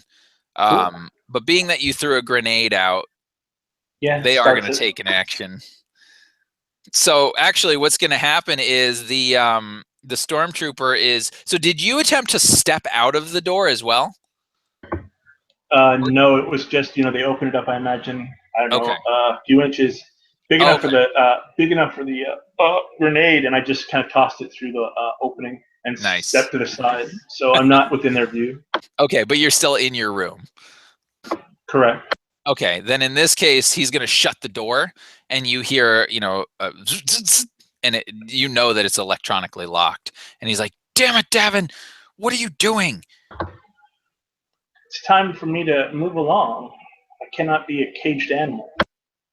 It's like, "Are you insane? You're gonna get killed!" And he's yelling this from out the door, the locked door at this point. So I'm gonna cut away for a minute, but you will have to contend with a locked door at this point and some angry stormtroopers.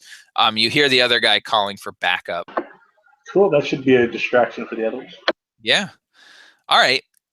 Fantastic. So let's see. So we've got Davin in his room. We've got Tenel just kind of doing his thing, getting ready to go to getting ready to go to interrogation. We've got Krieg sort of meandering his way towards the ready room. Playing it cool. Yep. M5. You hear all of this. You hear the security lockdown basically report to stations. You had said to, the officer in the med bay, what do you need me to do? And, now he's like, you need to get back here. We got to report, we got to, hunker down, whatever. Okay. So what are you going to do? Well, so he's M5 basically standing like in the middle of the hallway while this is transpiring, and he's like, okay, it's gonna take me, like 20 minutes to get back down there. You sure there's nothing I need to do on the way there? No. You don't have anybody sick or anything? Anybody needing to, He's like, cut the chatter, M5. You heard the orders. Got to get back to stations right away. And he's like, okay, he's trying to remember. It's like one of those things. It's like, okay, which is the easiest way to go? We go left or right? And hopefully he's taken enough time that the Tenno shows up. Is basically what he's doing. He's trying to delay. It was like, okay. Okay.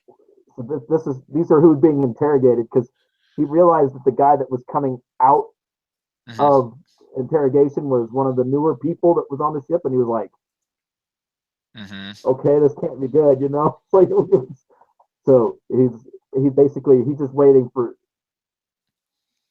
So he'll actually start heading off in the direction towards the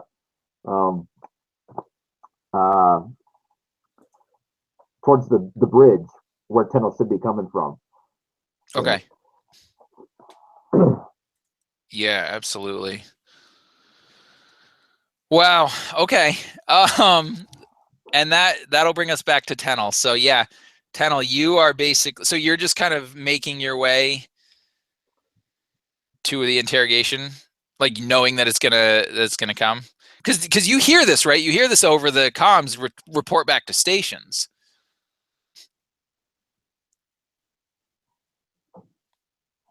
Oh, you're muted, I think. Yeah, I was. Yep. Sorry, I forgot I muted it.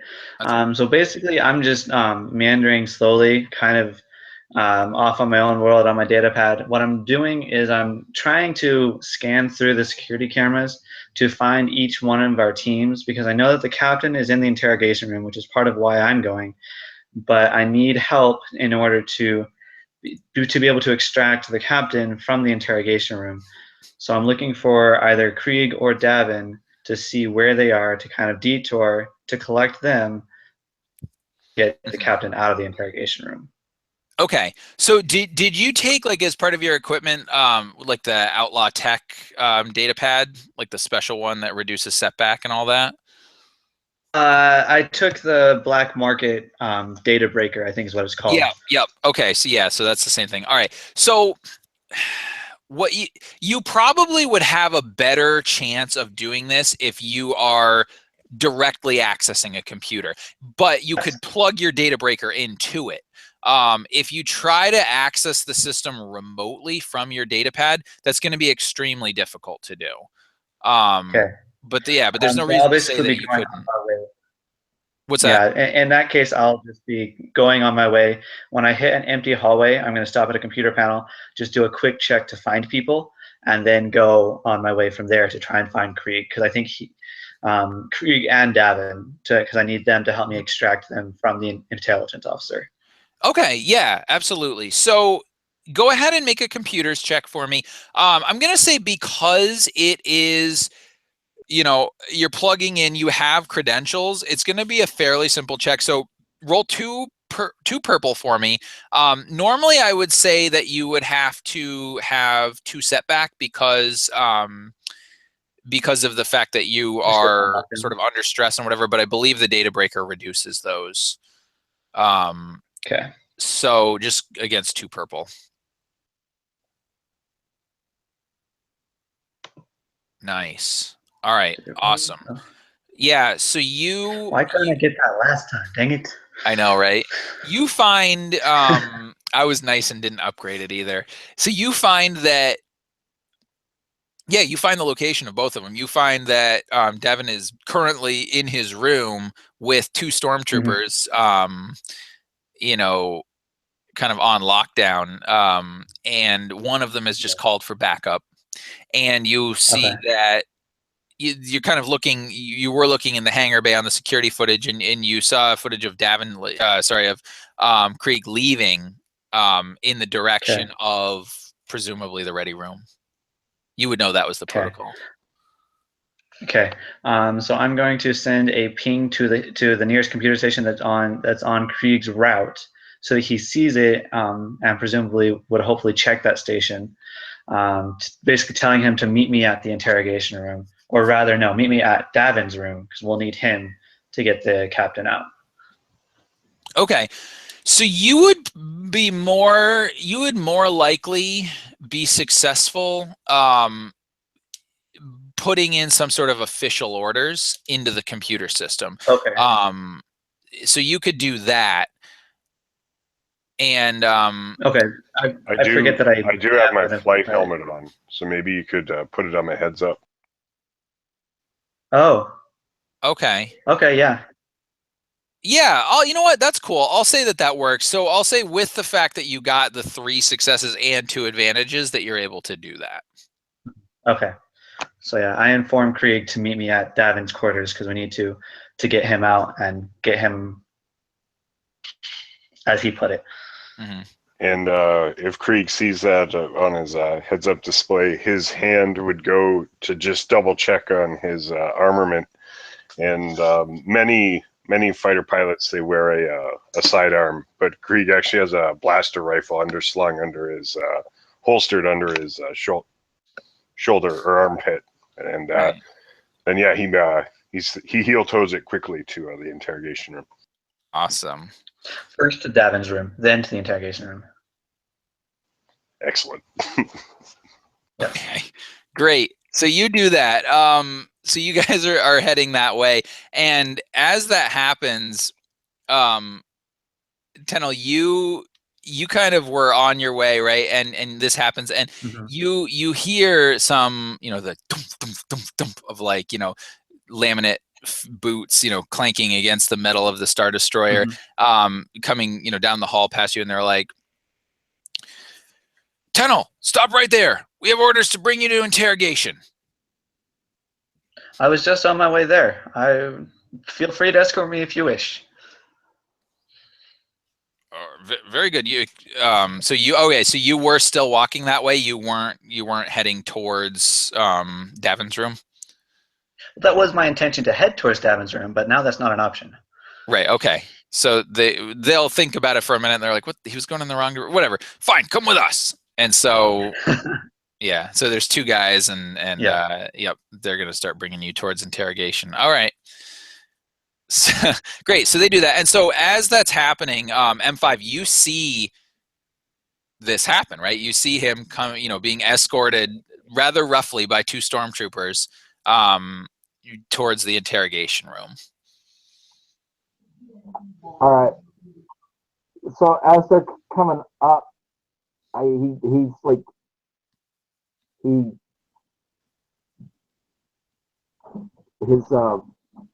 he purposely gets his medical bag stuck on the wall so that it actually like pops the straps and it falls to the floor.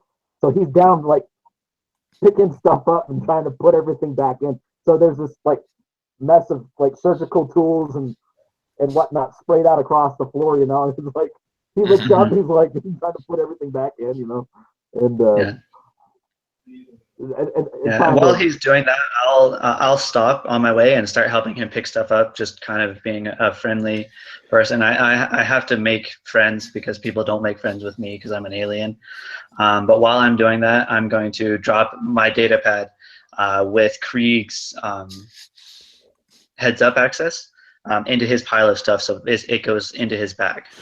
Okay, so I would say that it's more likely you could still do that, but you remember that you're basically at this point being like forcibly moved by these stormtroopers. Like almost imagine his Rhodians are short, so they'd be like picking you up. So but you could still potentially kind of drop the data pad. However, what I'm gonna do, I'm gonna ask that you make a skullduggery check for me against a difficulty of 2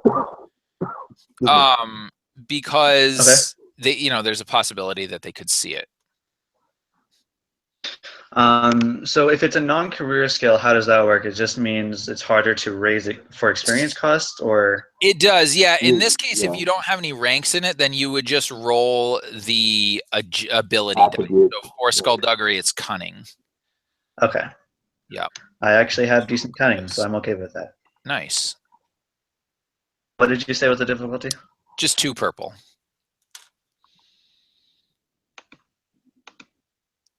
Come on, there we go.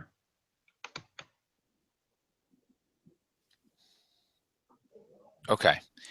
Yeah, so I'll say that you manage to, as you're kind of going along, maybe you kind of like, kind of trip a little bit, and they get you, but you kind of manage to launch your, your data pad into the pile of tools, and it doesn't break. So, yeah, you managed to do that. Yeah, that's good. As he's passing by, I'm like, okay. You're like, I look up at the trick person, and I'm like, yeah, is he in need of medical attention? It's like, he raises a stim pack. I could take care of him right now. And one of the stormtroopers kind of just like pushes you back down onto the floor, and then the other one says he probably will be after this. And bring him into the door. But yeah, you see the data pad, right? And on it you see kind of the last message that he sent. Mm-hmm. So he's like, dang it. I tried to get rid of the last one. He's like, that's it. He finishes putting all his stuff back in order, and then he's like, he was going one direction. He turns back and like totally just like he's moving at a fast clip. he knows where Davin's room is. Yeah, he would. And he knows that Krieg's supposed to be joining him, and he's like, okay. So I'm now holding on to the slicer's data pad. It's like, okay. He's about to get real interesting here. Nice. So yeah, that's Yes, yes, they are. that's M5. He's moving at a really fast clip. He's restrapping everything, and he's looking like Mr. Business and professional here. All right, awesome. So like but you are heading towards Davin's room. Yeah. Okay. All right. I'm just hoping that the Rhodian slipped some type of program or something in here that I can use to. Maybe I'm gonna have to jury rig. I'm gonna have to perform surgery on the door lock or something. Nice. Yeah. Well, so okay.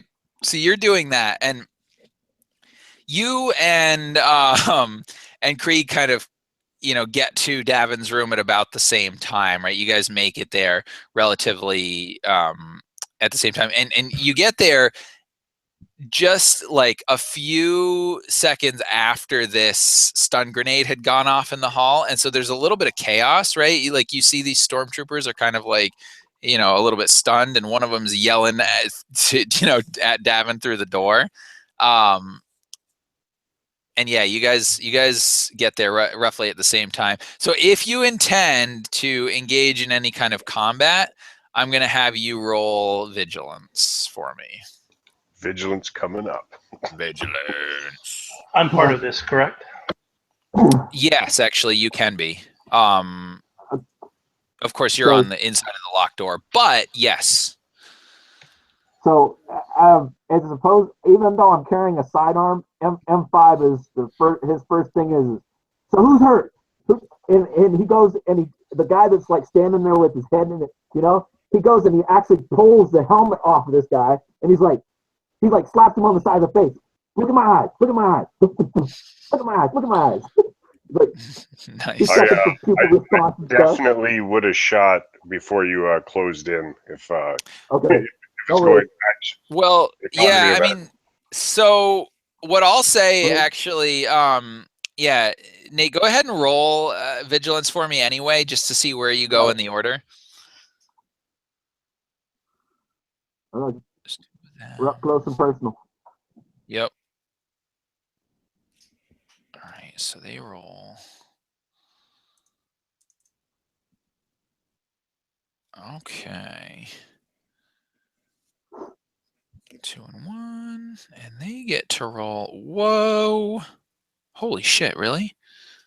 Wow. Damn, those stormtroopers are good. I thought they missed. No. Well, this is just for their initiative. Holy crap. Okay. Yeah, so they actually see you approaching down the hallway, and Krieg, are you like sort of like taking your gun out, like getting ready to for sure. Yeah, okay. Staring right down the barrel. It's not on stun.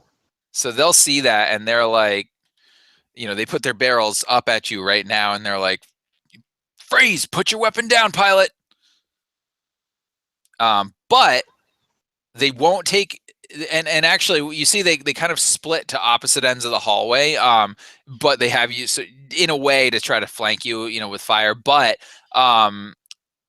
they don't take a shot at you right now, and you actually are going to Davin, you hear this from inside the room, right? You hear, freeze, pilot, put your weapon down. What are you going to do? Devin is going to try to manual or computerly open the door if he can. He's going to try to open it at this time. Okay. Are you going to try to like the panel computers? Yeah. Okay, I got you. So if that doesn't work, I've got explosives. Yeah. Oh, okay. Nice. Yeah. Go ahead and roll computers. Go ahead and roll. It's going to be against a. It's going to be against a 3 difficulty because they have like locked it from the outside. Yeah. I'll use a destiny. 2. This dice roller's really upset with me today. Oh, is it being super slow or is it? Oh, there we go. Oh shit! Look at that. All right. So, yeah, man. So you managed to unlock the door, and what I'm gonna say, using that 3 threat. Oh man, that's fun. Let's see. Okay. So this is what happens. You kind of, in your haste to get out of the door, you do, right? You get out of the door and you realize that you're triangulated right in their fire now. So if somebody's going to get shot, it's probably going to be you. So that's going to give them a boost on their next action. Cool. Yep. But it's, yeah, things are not good for you right now. Although you're out of the door, so that's good. M5, you see this happen, right? You see them training blasters originally on Krieg, right? And then you see Davin kind of bursts out of the door here, right? It flings open and he comes, running out. And you see they manage to kind of like duck back again. And now they're like, triangulated on him. So what do you do? Well, M5 was running down his list of priorities. He was gonna go for a deception to try to confuse the soldiers or the troopers while he was doing his medical stuff. That didn't work. Krieg apparently pulled the next move, and then we got Davin opening the door, so he doesn't have to worry about the door or anything. He's standing behind these guys going. Real slowly, he pulls out his heavy blaster and just goes, boom! Like, right at the closest one, he's like, okay. Don't turn your back on the medic. So you're going to shoot at him? Yeah. Okay, great. So that's fine. Yeah, go ahead then and make your shot. Just a 2 difficulty. They're, you know what though? They're distracted. So go ahead and take a boost dice as well. All right. Yeah. Okay. So they're gonna get their soak. So that's gonna be 8 damage. Okay. So you definitely take one of them out. Right in the back of the like, hello. Yep. Okay. And I mean, he's not dead, but like you managed to like knock him, prone on the ground. He's like right. And then I'll take my action or my like a move, and I'm going to position myself on the other side of the wall, so I'm like behind the other one. So like, yeah, so you have some cover. Yeah. Okay. Yeah, absolutely, absolutely. So that's fine. So you do that, and then the stormtroopers kind of react, right? And one of them goes down. The other one is still up, right? And now there's a new threat. Somebody is fired, right? So he's actually, but he looks over and he sees you, and he realizes that you're in cover. His mission was to keep Davin under guard. So that's what he's going to try to do. So Davin, he's going to try to fire at you here. I do have sidestep. If I can, think I got to call that now, or yeah, remind me what that does. I'm pulling it up right now. I think I've got 2 in it, so I spend once a round may perform sidestep maneuver to suffer a number of strain. I'll suffer 2 to upgrade the difficulty on all incoming ranged attacks by 2. Okay. Oh shit! You upgrade it by 2? Per sidestep. I have sidestep 2. Okay. Whew. Wow. All right.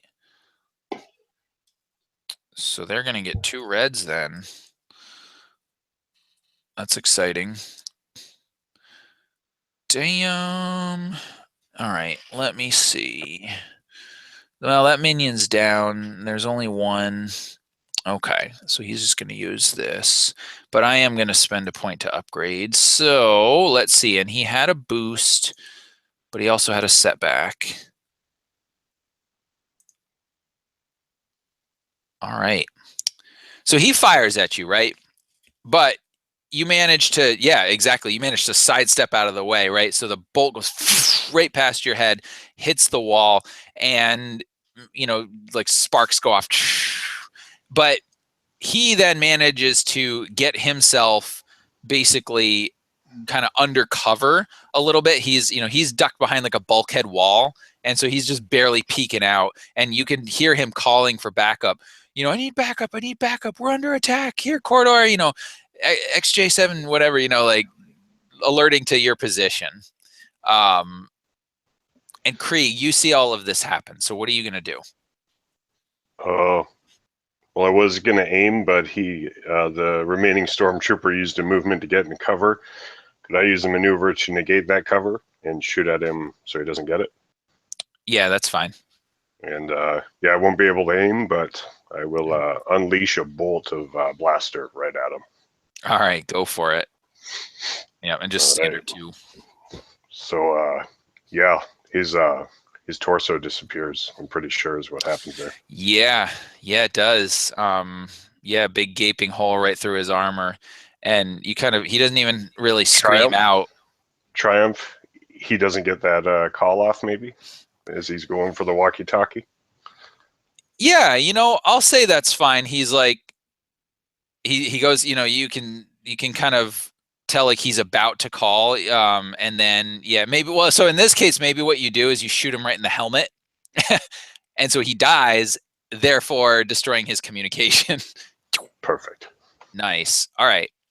So that's good. So you basically have a dead stormtrooper, and you have one basically lying prone on the ground. But we're going to cut back to the scene of the interrogation for just a moment. Tennel, you have been escorted into the room, and at this point, you see Captain Shaw is just looking like so just defeated here, right? And you see this smile on the interrogator's face, right? And Agent Velis looks to you and he says, Tennel, that's your name, right? And he's like looking at some notes or data pad or something. Yes, that is my name. Tennel, I didn't expect Imperials to know it. Have a seat. And he looks up to the captain and he's like, Captain, this is highly irregular to have a Rhodian on a ship, especially what was he, a communications officer? What prompted that? And the captain looks to you and looks back to him, and she says,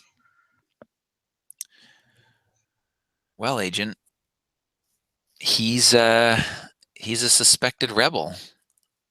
I found out about this in my last port of call, and I was the one who was communicating, hoping that someone would come along and take him. And this lie is coming out, and you're like, you don't know if he's buying it or not, but you also know she's trying to basically turn turn the tables here. She feels like, shit, I'm not getting out of here, so I'm going to do the best I can. So you see this happening, and thinking back to my failed attempt at the counter ship shutdown Trojan horse, would the intelligence officer have been informed? He knows the ship's on lockdown, but would he have been informed about the specific attempt of what was attempted to cause the lockdown, other than the fact that internal security was breached? You don't necessarily know, right? You could assume that information is being passed to him. So there's a fairly good chance that he's aware. Okay. Go ahead. Basically, I'm just as she tries to lay it out, I'm just gonna take it and run with it and start basically laying. I don't want to phrase this. Basically, play along with her. Her deception. Yeah, play along with her deception to at least maintain the security of the cargo, as I've come to call her. Okay, wow. So you're gonna corroborate her story then, that you are a rebel? Not specifically that I'm a rebel, but that I had other meanings. Motives or whatever on the ship, yeah. Motives, yeah.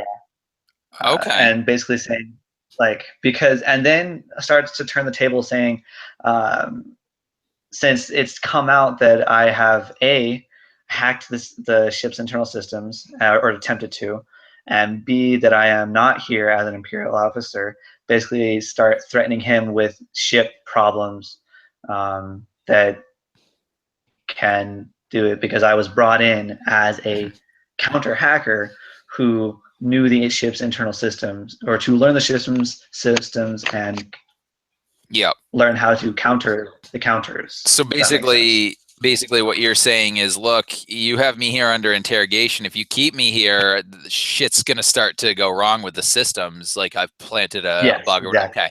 Yeah. Go ahead and make a deception check for me.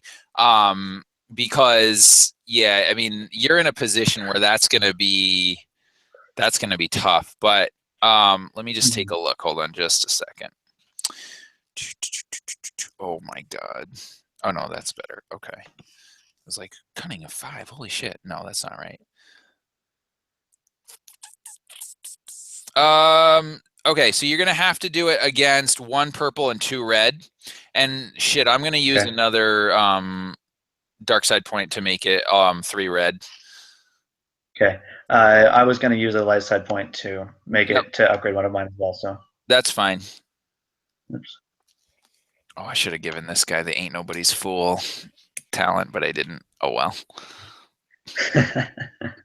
All right. Oh man. All right. So you've done this, right? And he says, listen, we know you haven't had time to plant anything. First of all, it's incredibly difficult to do on a Star Destroyer. And yes, while someone of your skill is quite talented, you just simply haven't had the time. What I'm curious about, though, is exactly what you were doing on this ship. And he says, I think it's time that we find out. And you see these 2 like medical orderlies, kind of motions to them, and they come over to you and they pick you up. And they're going to go put you in the interrogation chair. And he walks over to this droid, right? And he, activates the droid, and this like, black cylinder comes, and I imagine like you would start hearing dun dun dun dun dun dun dun dun dun in your head, and you see this little needle come out, right? And then, the bulkhead door closes or whatever. And we cut back to the hallway where the stormtroopers have just been defeated. Although, again, you do still have one that's alive, but he's incapacitated. He's unconscious. Devin will turn to the others and say, you have a choice. At Captain, don't really give much shit for. We try to save her. When we get the hell out of Dodge, this is a big clusterfuck, and we're done. So what do you 2 want to do? Since apparently that asshole knows that I'm a part of this. As he's like checking the stormtrooper taking off his helm, makes his way, kind of looks like he's going to go back to his room to get prepped up and get in his own armor and stuff. What do you want to do? I feel that Rodian Slicer, that he might be too good to leave behind. My own secrets could be compromised if we leave him here. I'd prefer to make an attempt to snatch him up before we leave. Let's head to the bridge and get the captain and this Rodian. Never much cared for Rodians, but he seemed like an okay chap. I'm dead either way. M5 had pulled out he performed a surgery on the unconscious one, snapped his neck, and he's like, okay. It's like, we don't need to go to the bridge though. They're both in the interrogation room. Let's head there. Forgot I'm already ready to go. So let's head out if you guys are ready. So yes. as they're going, M5 takes his blaster and he lines up with the lock plate on the keypad, and he shoots it point blank. So it looks like and then he bolts so it looks like however Davin got out was from the outside instead of from the inside. All right. Yeah, so trying to sort of cover your tracks, so to speak. All right, that's fine. Now, you guys would realize, though, that the one problem you would have is that if you just kind of beeline it towards the interrogation room, that may be suspicious, right? Because everybody's supposed to be confined to quarters. Right. And yeah, thinking about that. M5 is like, I'm heading back to the med bay. You guys, he's like, Okay. Posted. He hands him No he problem. Pulls out a comm link and hands. Sounds good. I link. don't accept the comm link, but I will pick up one of the blaster rifles from one of the felled stormtroopers, and if Draven is so bold enough to accompany me, I would try to make a rescue. Yeah, he'll grab the other blaster rifle. He'll tell the medic, I wouldn't hang out in the medic bay. Stay around the hangar. When we come in, we're going to come in hot. And if you're not there for the to depart, we got to roll. We're going to go get him, and I'm going to grab that little shite of a intelligence officer, and we'll use him as a shield. Anyway, and he looks really pissed off, and the prison attitude is starting to shine through. He spent all these months trying to be a good soldier, and he's just tired of it. So the thug in the prison, the actual merc, is starting to pop out. Right, and he's like, M5's like, no worries, and he starts heading back for the med bay, like, yeah, lickety split here. So okay, nice. And so, for Draven and Krieg, are you guys gonna try to are you gonna make any attempt at stealth at all to try to make your way around, or are you just gonna kind of try to get there as quick as you can? Spray and pray, running and gunning. Actually, Davin will stop for a moment. He's already got the stormtrooper outfit. He tells, I guess you could come. I'm going to escort him, so I guess it would be stealth. We're going to, I guess not full on, we're crouching around, but basically I'm going to use him, and I'm bringing him to the interrogation room. I'm a soldier bringing this guy over. So as close as I can get, if shit hits the fan, then I'm going to fire over his shoulder, and then he'll have a chance to fire. But basically, I'm going to use him as a distraction. So, yeah, I'm going to try to use that type of stealth, not actual hiding in shadows and stuff. Okay. And so, are you in, did you put stormtrooper armor on? Yeah, I'll spend the time to take the guy that's alive. Only his neck was broken, so I'll take that and put that on. Okay. Yeah, that's fine. Yeah, so that's great, right? So now it looks like you're escorting. Okay, cool. And I presume Krieg kind of goes along with that? Yeah, certainly. It would help us get the jump on any sort of entanglements we might run into. Yeah, definitely. So, that would be fairly easy. You might encounter a couple of people, a couple of stormtroopers and whatever, and some of them might be like, where are you going? And you'd be like, oh, I'm taking the prisoner to interrogation, whatever. And they're like, very good, go ahead. And so, yeah, you make your way to the interrogation room, and just as you kind of get outside the door, you hear this from inside the room as this interrogation, and I would imagine you'd hear this, as this sharp needle is going into the neck of somebody inside the room. Before Krieg can actually break down the door and stuff, do we know that when I went in, since I'm the only one that may know that as our group, do they secure the door from inside when they do the interrogations of each one? You wouldn't necessarily know that, but you don't also, you can assume that it's not going to just be you can't just open the door.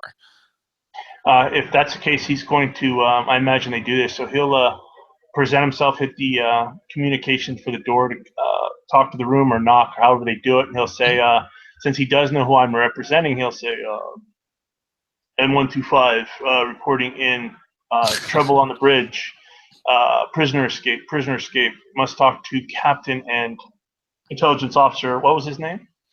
Velis. Sir, please respond. and he'll say it in a low, guttural voice of Yep. a stormtrooper. Interesting. Okay. Yeah, absolutely. I'm not going to make you roll for it. So the door opens, right? And it's Blast the away. and Oh, the shit. captain standing right there, kind of looking like, what's going on, trooper? Man, come with me. Explosives have been found. Terrorists have been found on ship. Must secure you, an intelligence officer.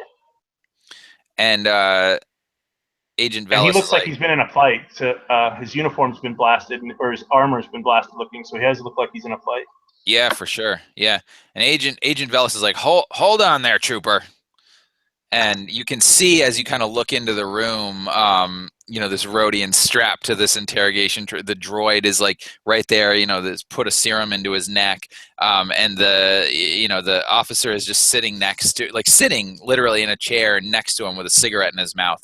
And he's like, you're not taking the captain anywhere. Listen, why don't you get in here? You can guard her better in here than you can out there. Yes, sir. And he'll step inside, kind of blocking Creed, because Creed isn't like a in stormtrooper. And then hopefully he'll secure it when we step inside. So he'll step in, blocking Creed, so Creed can come in too, and then go from there. All right.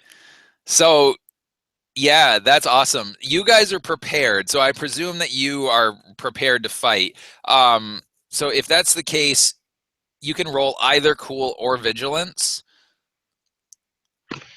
And Krieg, you can as well. Now, I believe your weapon would probably be stowed as, to kind of keep the ruse going. So you will probably have to draw your weapon, but Well, like any sort of act or deceit that Clay was trying to do with the stormtrooper outfit, yep. I was just treating as like an edge to shoot first.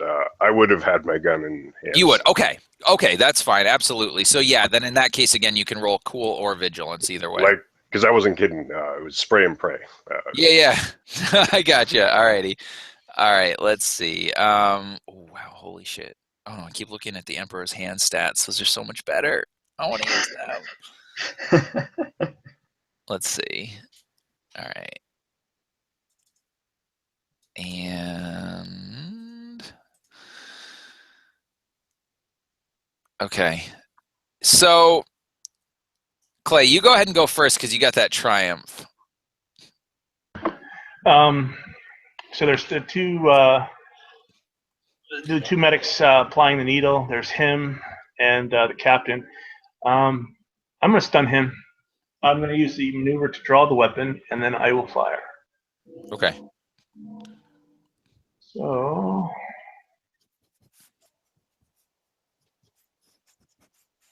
is that short range is 1 or 2? I can't remember. Yeah, it would be 1 in this case. Now, are you using? Yeah, no, that's fine. It's 1.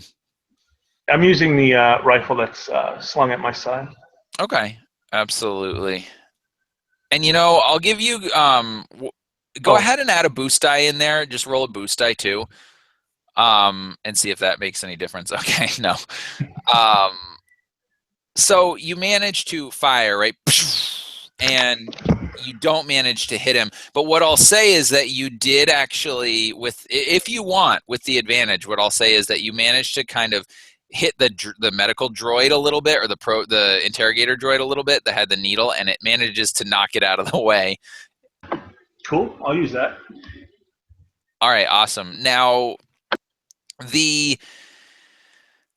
man, Agent Velis, he's a pretty sharp and pretty agile guy, and so as you fire, he kind of manages to roll himself out of the way, and he does draw his pistol, and he's going to fire back at you.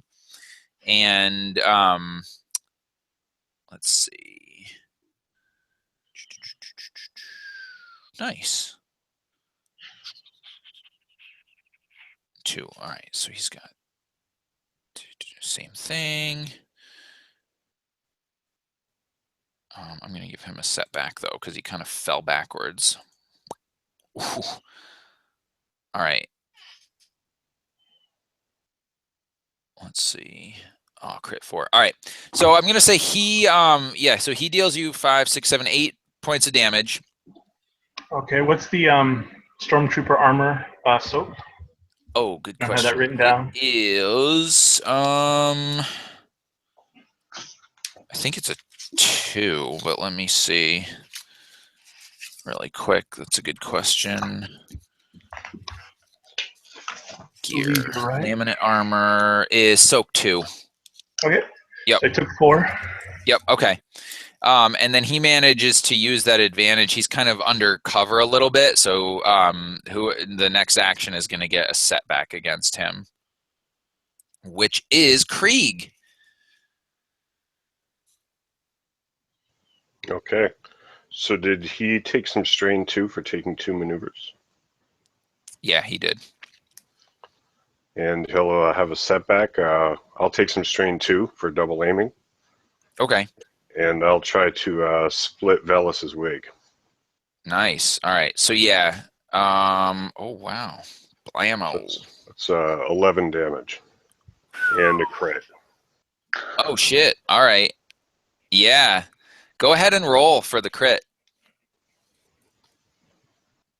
14. Only 14. All right. Sudden jolt. Target drops whatever's in his hand. Cool. So how much did you deal him? You said 14 damage? 9, 10, 11 altogether. It's 11. 9 base damage. Okay. All right. So you managed to fire at him, right? And you land a clean shot on him, right? You actually mangle his hand a little bit. The one that was maybe you shoot his trigger finger. There you go. Western style, right? You shoot off his trigger finger. So he's like, ah! Excellent. And yeah, and and so he's dropped his gun at his side. He's like, no, don't shoot. But you see him going for his comm link on his other hand. At this point, though, you actually see the captain pull out her gun, and she's aiming at him, and she's like, "Put it away." And he does, and she looks to you guys, and she's like, "We have to get out of here. We have to get out of here right now."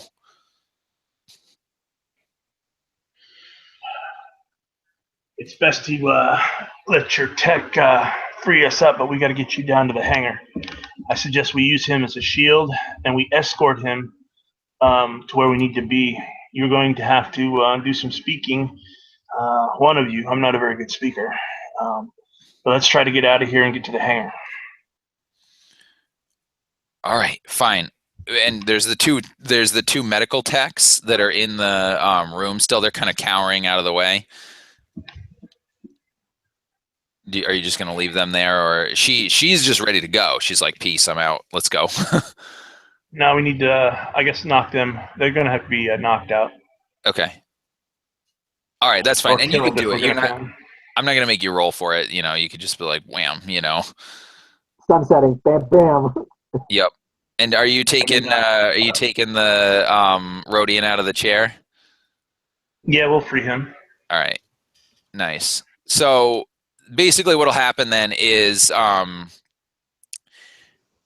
Captain Shaw is kind of leading the way, right? And as people are coming by, she's like, she will have like kind of whacked the interrogator on the back of the head as well as the Rodian. And she's like, get out of the way. We're taking them to the med bay. We got to get out, whatever. And so people are like, okay, but she's not heading towards the med bay. She's heading towards the hangar bay. And she looks to you guys and she's like, okay, hold back here for just a minute. And she goes up to Captain Durala or Tech Officer Durala, and she says, Durala, we need to, we need to put him back on his ship. He's not feeling well, and he's ready to go.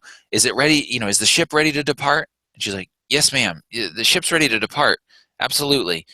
But where's the agent? I mean, nobody called ahead. We weren't prepared for letting him go. And she's like, I know, we don't have time for that. We just got to go. And at this point, she's like, okay, very well, ma'am, absolutely. Just we just need a few minutes to prepare everything. And she's like, fine. And then she kind of motions you guys, and as you guys are kind of making your way in, you kind of hear or you see some like squads of stormtroopers coming in from either side, and they're very confused, right? They're not sure what's going on, but there's stormtroopers now, like, you know, squads in the hangar bay kind of making their way. And Captain Shaw is like, where's the other one? She's looking around, talking about M5. I believe he's in the medical bay. I'll take the communicator that he has, and it says time to go, and then he crushes the communicator. The guy should know that we're supposed to be at the hangar bay. Now we got to deal with the stormtroopers. Get on the ship, Creed. Get ready. Oh yeah, Creed could, if the opportunity's there, he'd make a beeline for that ship and start getting the engines purring. Okay, absolutely. And so you beeline it to the ship, and as you do that, the stormtroopers kind of catch that movement, right? They see it, and they're starting to put it together, because you've got the interrogator, right, kind of unconscious. The captain's looking all nervous. You're running towards this ship, and they start saying, "Ma'am, what's going on here, Captain? What? This is highly irregular." And it's at this moment, Tennel, that you kind of wake back up. You were sort of like, you know, a little bit groggy, and I mean, you weren't unconscious, but you were very like messed up from the truth drugs that they put in you. But yeah, I figured they were just kind of like carrying me as I kind of half walked, half got dragged behind them. Yeah, and you know what? If you will, go ahead and make a discipline check for me, Okay. against the difficulty of 2. Well, crap. Ah.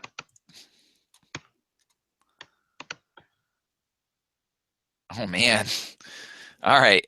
So you were about to say, well, we're escaping here, you know, but you managed to clamp your mouth shut, so you don't necessarily say that, but you start laughing a little bit, and you're like, this idiot, you tried to interrogate me. And the stormtroopers notice that, and they're like, better idea. I start talking in Rhodese because the truth drugs kind of oh, okay. dropped me of where I am. So I just think it's like I drop back to my native language. Yeah, that's fine. Absolutely. And of course that's pissing them off a little bit. And so they definitely have blasters trained now.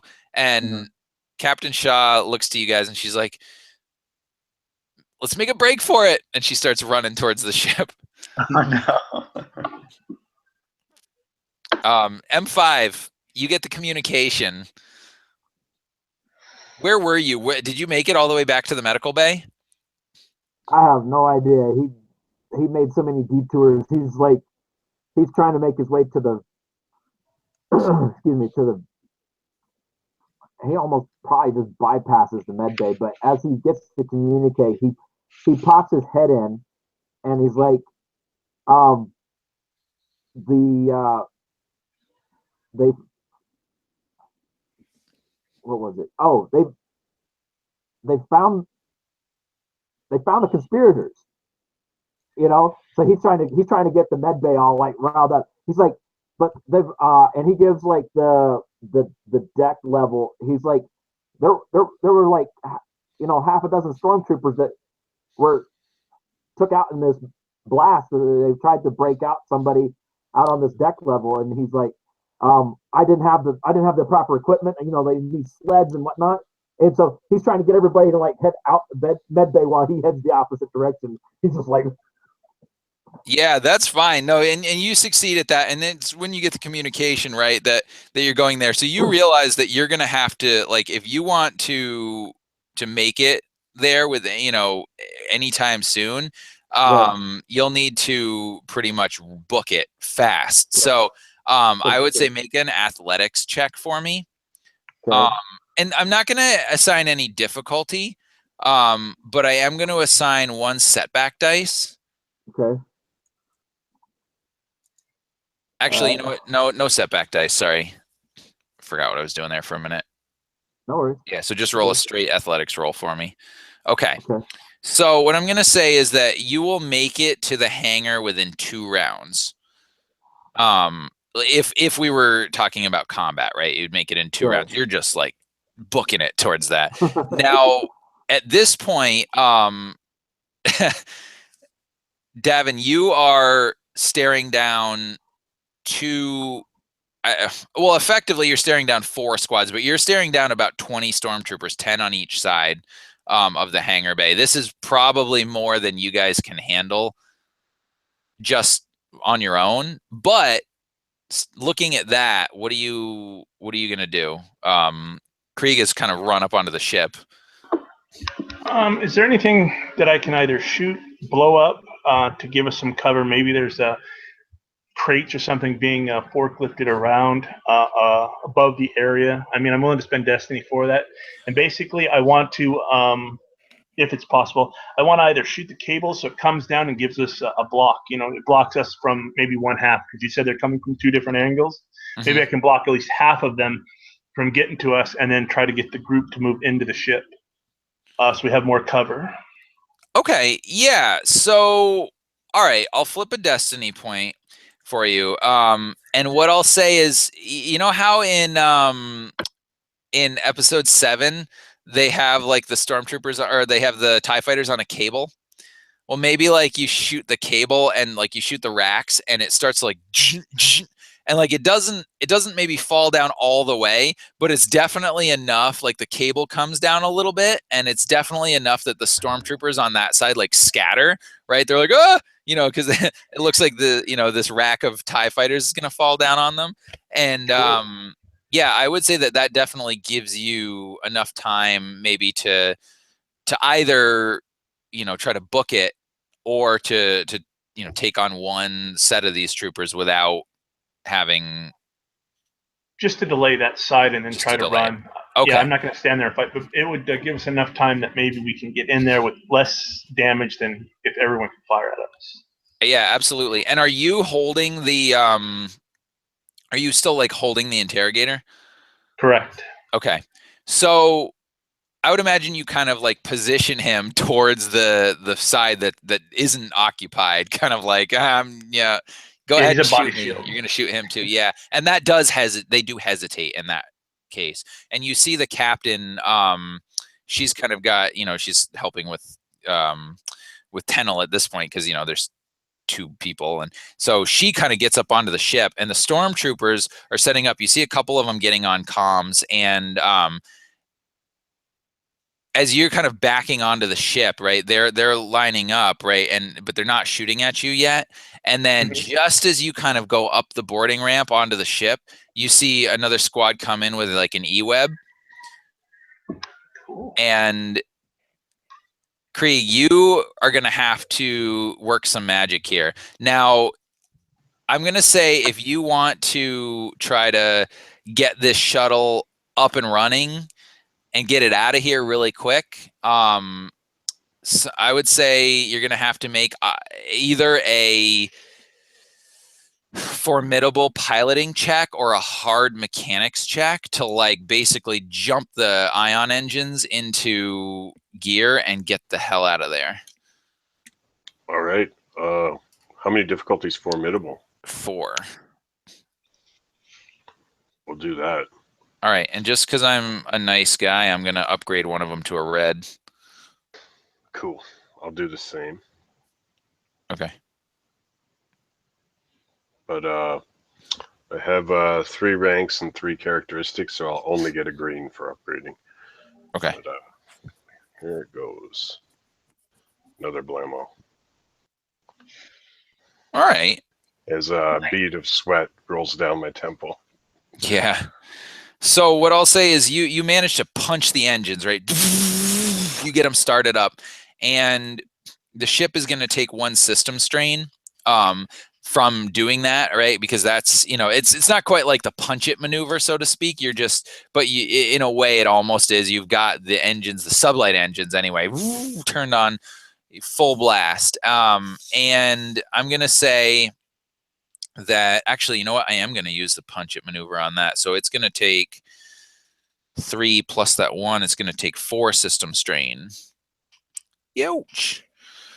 All right, but yeah, you've got the ship's ion engines are feeding up, and the repulsors are starting to go. And so you figure it, like, you probably have one more round that you have to wait before you can, like, get the ship up and out of there. Would I be able to see from the readout? Is there for future actions? Is there any weapon systems on the ship? Yeah, there is. You've got a lot, actually. You've got 2 forward twin light blaster cannons. You've got 2 forward twin light laser cannons, an aft retractable twin light blaster cannon. So I think that's a anti-personnel, it seems like. Yeah. Cool. Wow. So those are forward and rear, no turrets, right? Got to be in the air to use them. Yeah, they're forward fire arcs. Yep. And then the aft is just an aft fire arc. Yeah.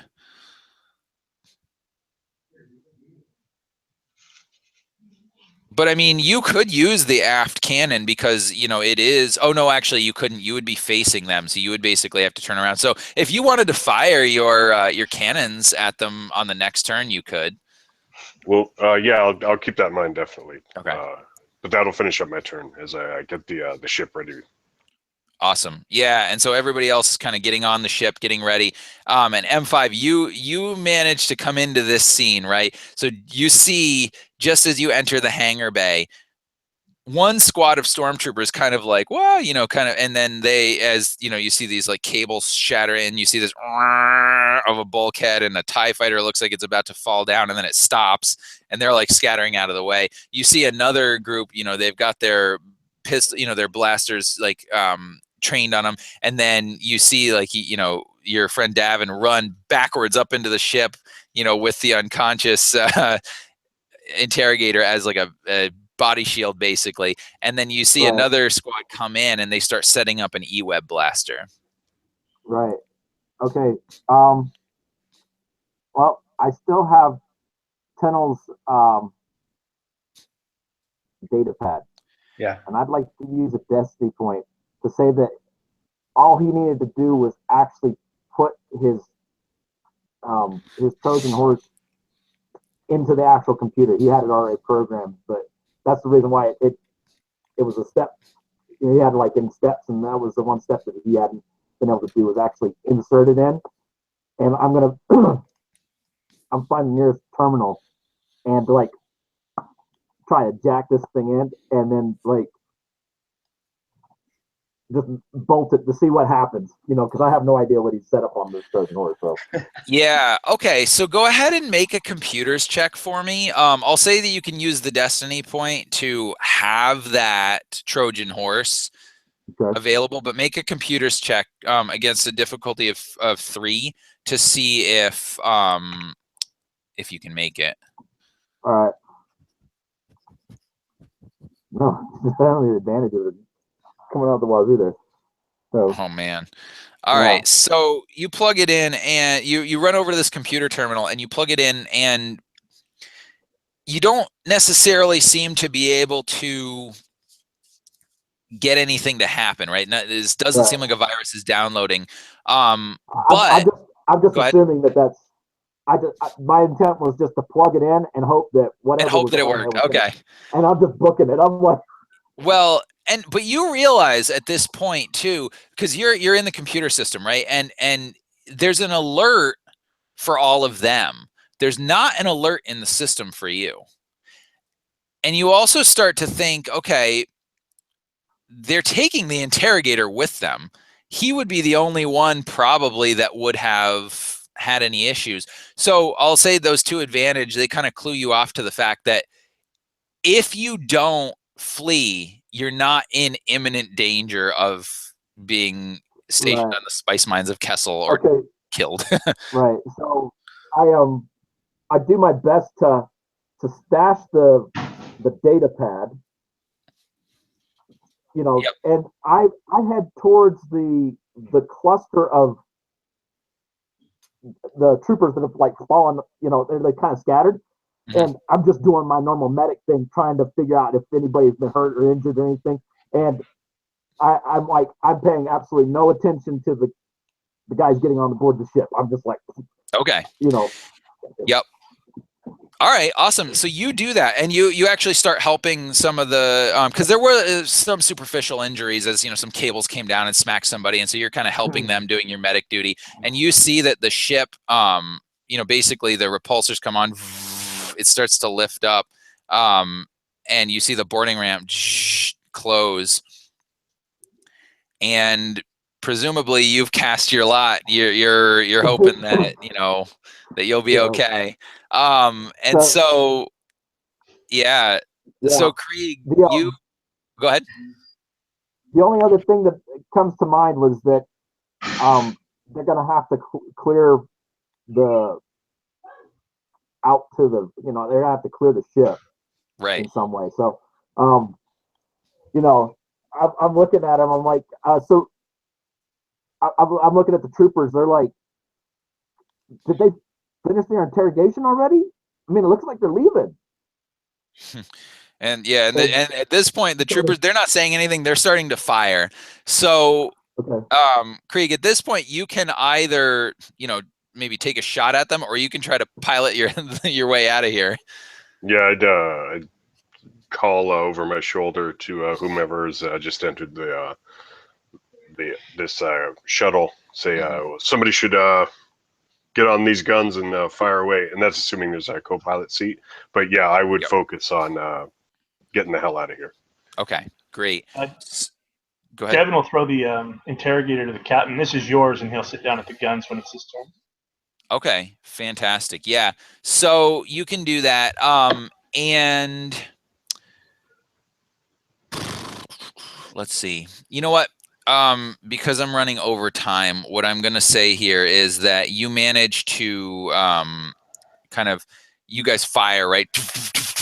Right, and start blasting all this stuff. Maybe you actually angle the cannons in a way that it actually does knock down that rack of TIE fighters, and it comes crashing down, and M5 manages to kind of leap out of the way just at the last minute, but a bunch of the stormtroopers kind of got crushed under this, and I can imagine Krieg jamming the throttle sticks forward as hard as possible, sweat just dripping down his brow.